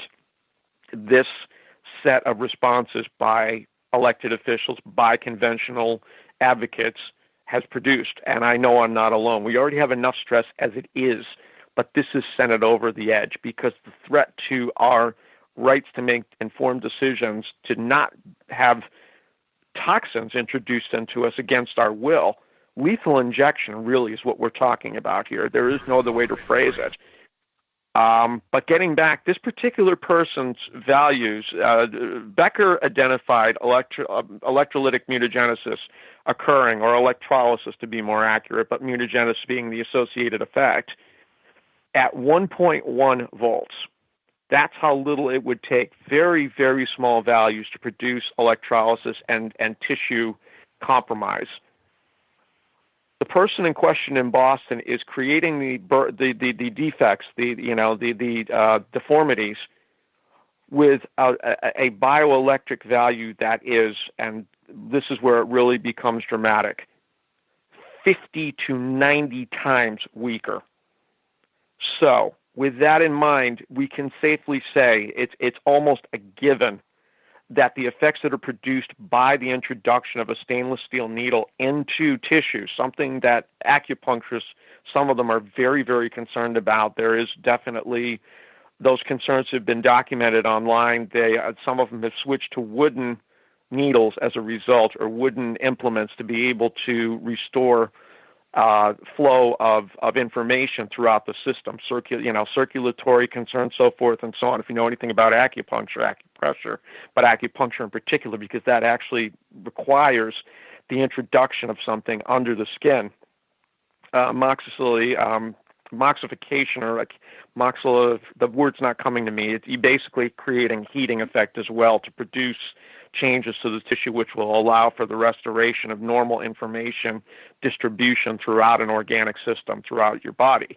But what we're talking about here is a situation where there is no question in my mind, certainly it warrants testing, because the likelihood that the effects produced by vaccines, by that needle in conjunction, especially with the aluminum adjuvants, is definitely higher. It may be lower than the 1.1 that Robert Becker ended up identifying as require electrolysis, electrolytic mutagenesis, but it's definitely higher than what this person is, utilizing in order to produce and reverse birth defects, deformities, morphological deformities, where just unimaginable things occur just by virtue of changing the bioelectric or biomagnetic values. It is dramatic. When you begin to understand the implications, it should change healthcare beyond recognition. It should, it demands a completely non-invasive approach to being able to remedy disease, and it is available. I certainly am aware of it. It has been already established, well established. Homeopathy utilizes it. All resonant medicine is non-invasive by nature, and it presents an enormous threat to conventional revenue streams, because those revenue streams require a disease state, not focusing on wellness, but a maintained or managed disease state. And something that your listeners may not be aware of, that I certainly wasn't at the time when I was on in January, the United States had an enormous homeopathic presence back in the early part of the 20th century. There were over 1,100 colleges or something along those lines. Homeopathy was being utilized by very, very prominent figures. Some of the biggest figures in American history were advocates of it. It was something that was accepted, as was the work of Royal Raymond Rife with respect to resonant medicine. It was only when the AMA intervened and the FDA began to take shape, and the chemists in Europe, who became the pharmaceutical industry, particularly in Switzerland, began to really try to manipulate in the late 1800s, carrying over into the early 1900s, and began to abolish all these things that had been demonstrated as effective in ways that conventional medicine can't even remotely begin to compare to. An example I can give you is there was a cholera outbreak in Cincinnati back in the 1800s. And those people that used conventional means, there was a 50% morbidity rate where people died. 3% of those that were utilizing homeopathy died. 3% out of thousands. This is what we're up against. The disinformation campaign on the part of conventional medicine, the elected officials that have absolutely done nothing to really recognize the reality. And we have to fight for our rights, and we've got to do it in a way that we get respect, that we get a response, and that the law is used to our advantage in order to be able to protect us as a result. And this is why I'm on tonight, is to really talk about what we can do, those of us that are concerned and want to make sure that people's rights are protected and that we are safe, that we are not getting sick as a result of bad decisions, very, very selfish, unilateral decisions made by industries that have made so many billions of dollars off this set of conditions. And you're talking about how these different things are toxic when, in fact, stress is very toxic to our bodies as well. There's so many different things going on, as well as stress on top of that. Like, it just kind of all makes this terrible little pudding or jello or whatnot, you know? It's we're definitely, we're being stressed at a level, even, and again, having lived through the Cold War, some people that are listening probably did not really get a full-on taste of the Cold War. It was very stressful during the Cold War. There was a lot of very real concerns. I was born 2 weeks after the Cuban Missile Crisis, and the world was very much afraid that there was going to be atomic devastation because of the level. It had escalated to such an extent.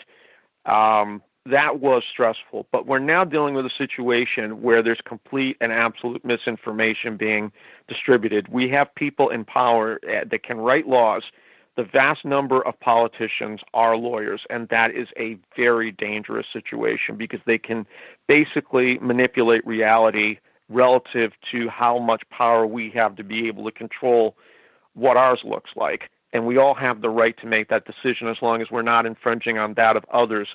That's where the issue becomes most livid, most acute, is, okay, so as a result of people not making the decision to not vaccinate, informed decisions, mind you, that's the difference. These are informed decisions that are being made, no matter how much the press is failing to really articulate that, really demonstrate a respect for the level of intelligence involved with some of these decisions. What can we do to be in a position where those people who choose to vaccinate, and there will come a point, I believe, where vaccines are going to be completely obsolete. They're already obsolete to a great extent relative to what else is available to provoke genetically proportional, again, genetics. All genetics are driven by environmental considerations. Even if it's several generations back, the bottom line, genetic predisposition still reverts to environmental catalyzation that's occurred in the past, changes to that environment, whether it be internal or external. The well, key James, becomes I hate to making things see it, but we're at the end of our time. Is there a way that our Really? listeners can get a hold of you? I know it flies by so fast always for me. I'm like, really? I need like 3 more hours, but is there a way our listeners can get a hold of you or ask you questions? Well, the best way I would prefer, given the nature of this particular concern, is would you be willing to go ahead and anyone who does have questions to be, give them to Tessa. She'll forward them to me, and I can answer as best as possible. That probably makes the most sense of all. I say be careful. There are going to be people that are, you are going to be called a lot of different things if you do challenge these people. And it's important, that the more that you respond in a way that demonstrates an understanding without putting yourself in jeopardy, it's a balancing act, and it's not an easy one by any means. This is a very, very scary time in human history. And the more that we're informed, the more that we have the ability to communicate to those people who stand to be affected as a result of our decisions not to support them because they fail to support us with respect to this particular aspect, the more that we're going to be in a position of power. This testing with respect to the unvaccinated, the lawsuit that basically will throw out the ability of any medical practitioner to administer vaccines, injections relative to vaccines. This is what is going to change the conversation, I believe. Well, thank you so much for being my guest at the end of our time and taking up the last hour with us and making us privy to these things that you know about, because you're so smart, and I wish I was a quarter percentage of as smart as you. I wish you wouldn't put it that way. There's a lot of your listeners are very smart, very capable of recognizing the reality, and they need to understand that, you know, they are not deluded. That there are people that know that they have recognized these things. I am intelligent, but they are very intelligent themselves. They just need to be reminded of it. You too. I can't say that enough. So many of us do have the ability. We have the faculties, but we're constantly being beaten down because there is a need to produce that doubt in our minds so that we will purchase a lot of things external to us, the externalization of societal value, which I talked about back in January. Well, thank you again for coming out and sharing all these things with us, and I hope to have you back on the show sometime. Because, I mean, there's so many things I could pick your brain about, but I am so grateful for you joining us this evening, and it was so wonderful having you on the show tonight. As ever, it's my pleasure, Tessa. Thanks for the opportunity, and if I can be a resource, I'll do my best. You know, you're a good person, a good contact person, because you're a known quantity. And whatever questions other people may have, I'll do my best to answer, try to be that resource that they can proceed in a way that's going to be most effective to them. Sure. And feel free to hang out with us and join us for the after party. It's been awesome.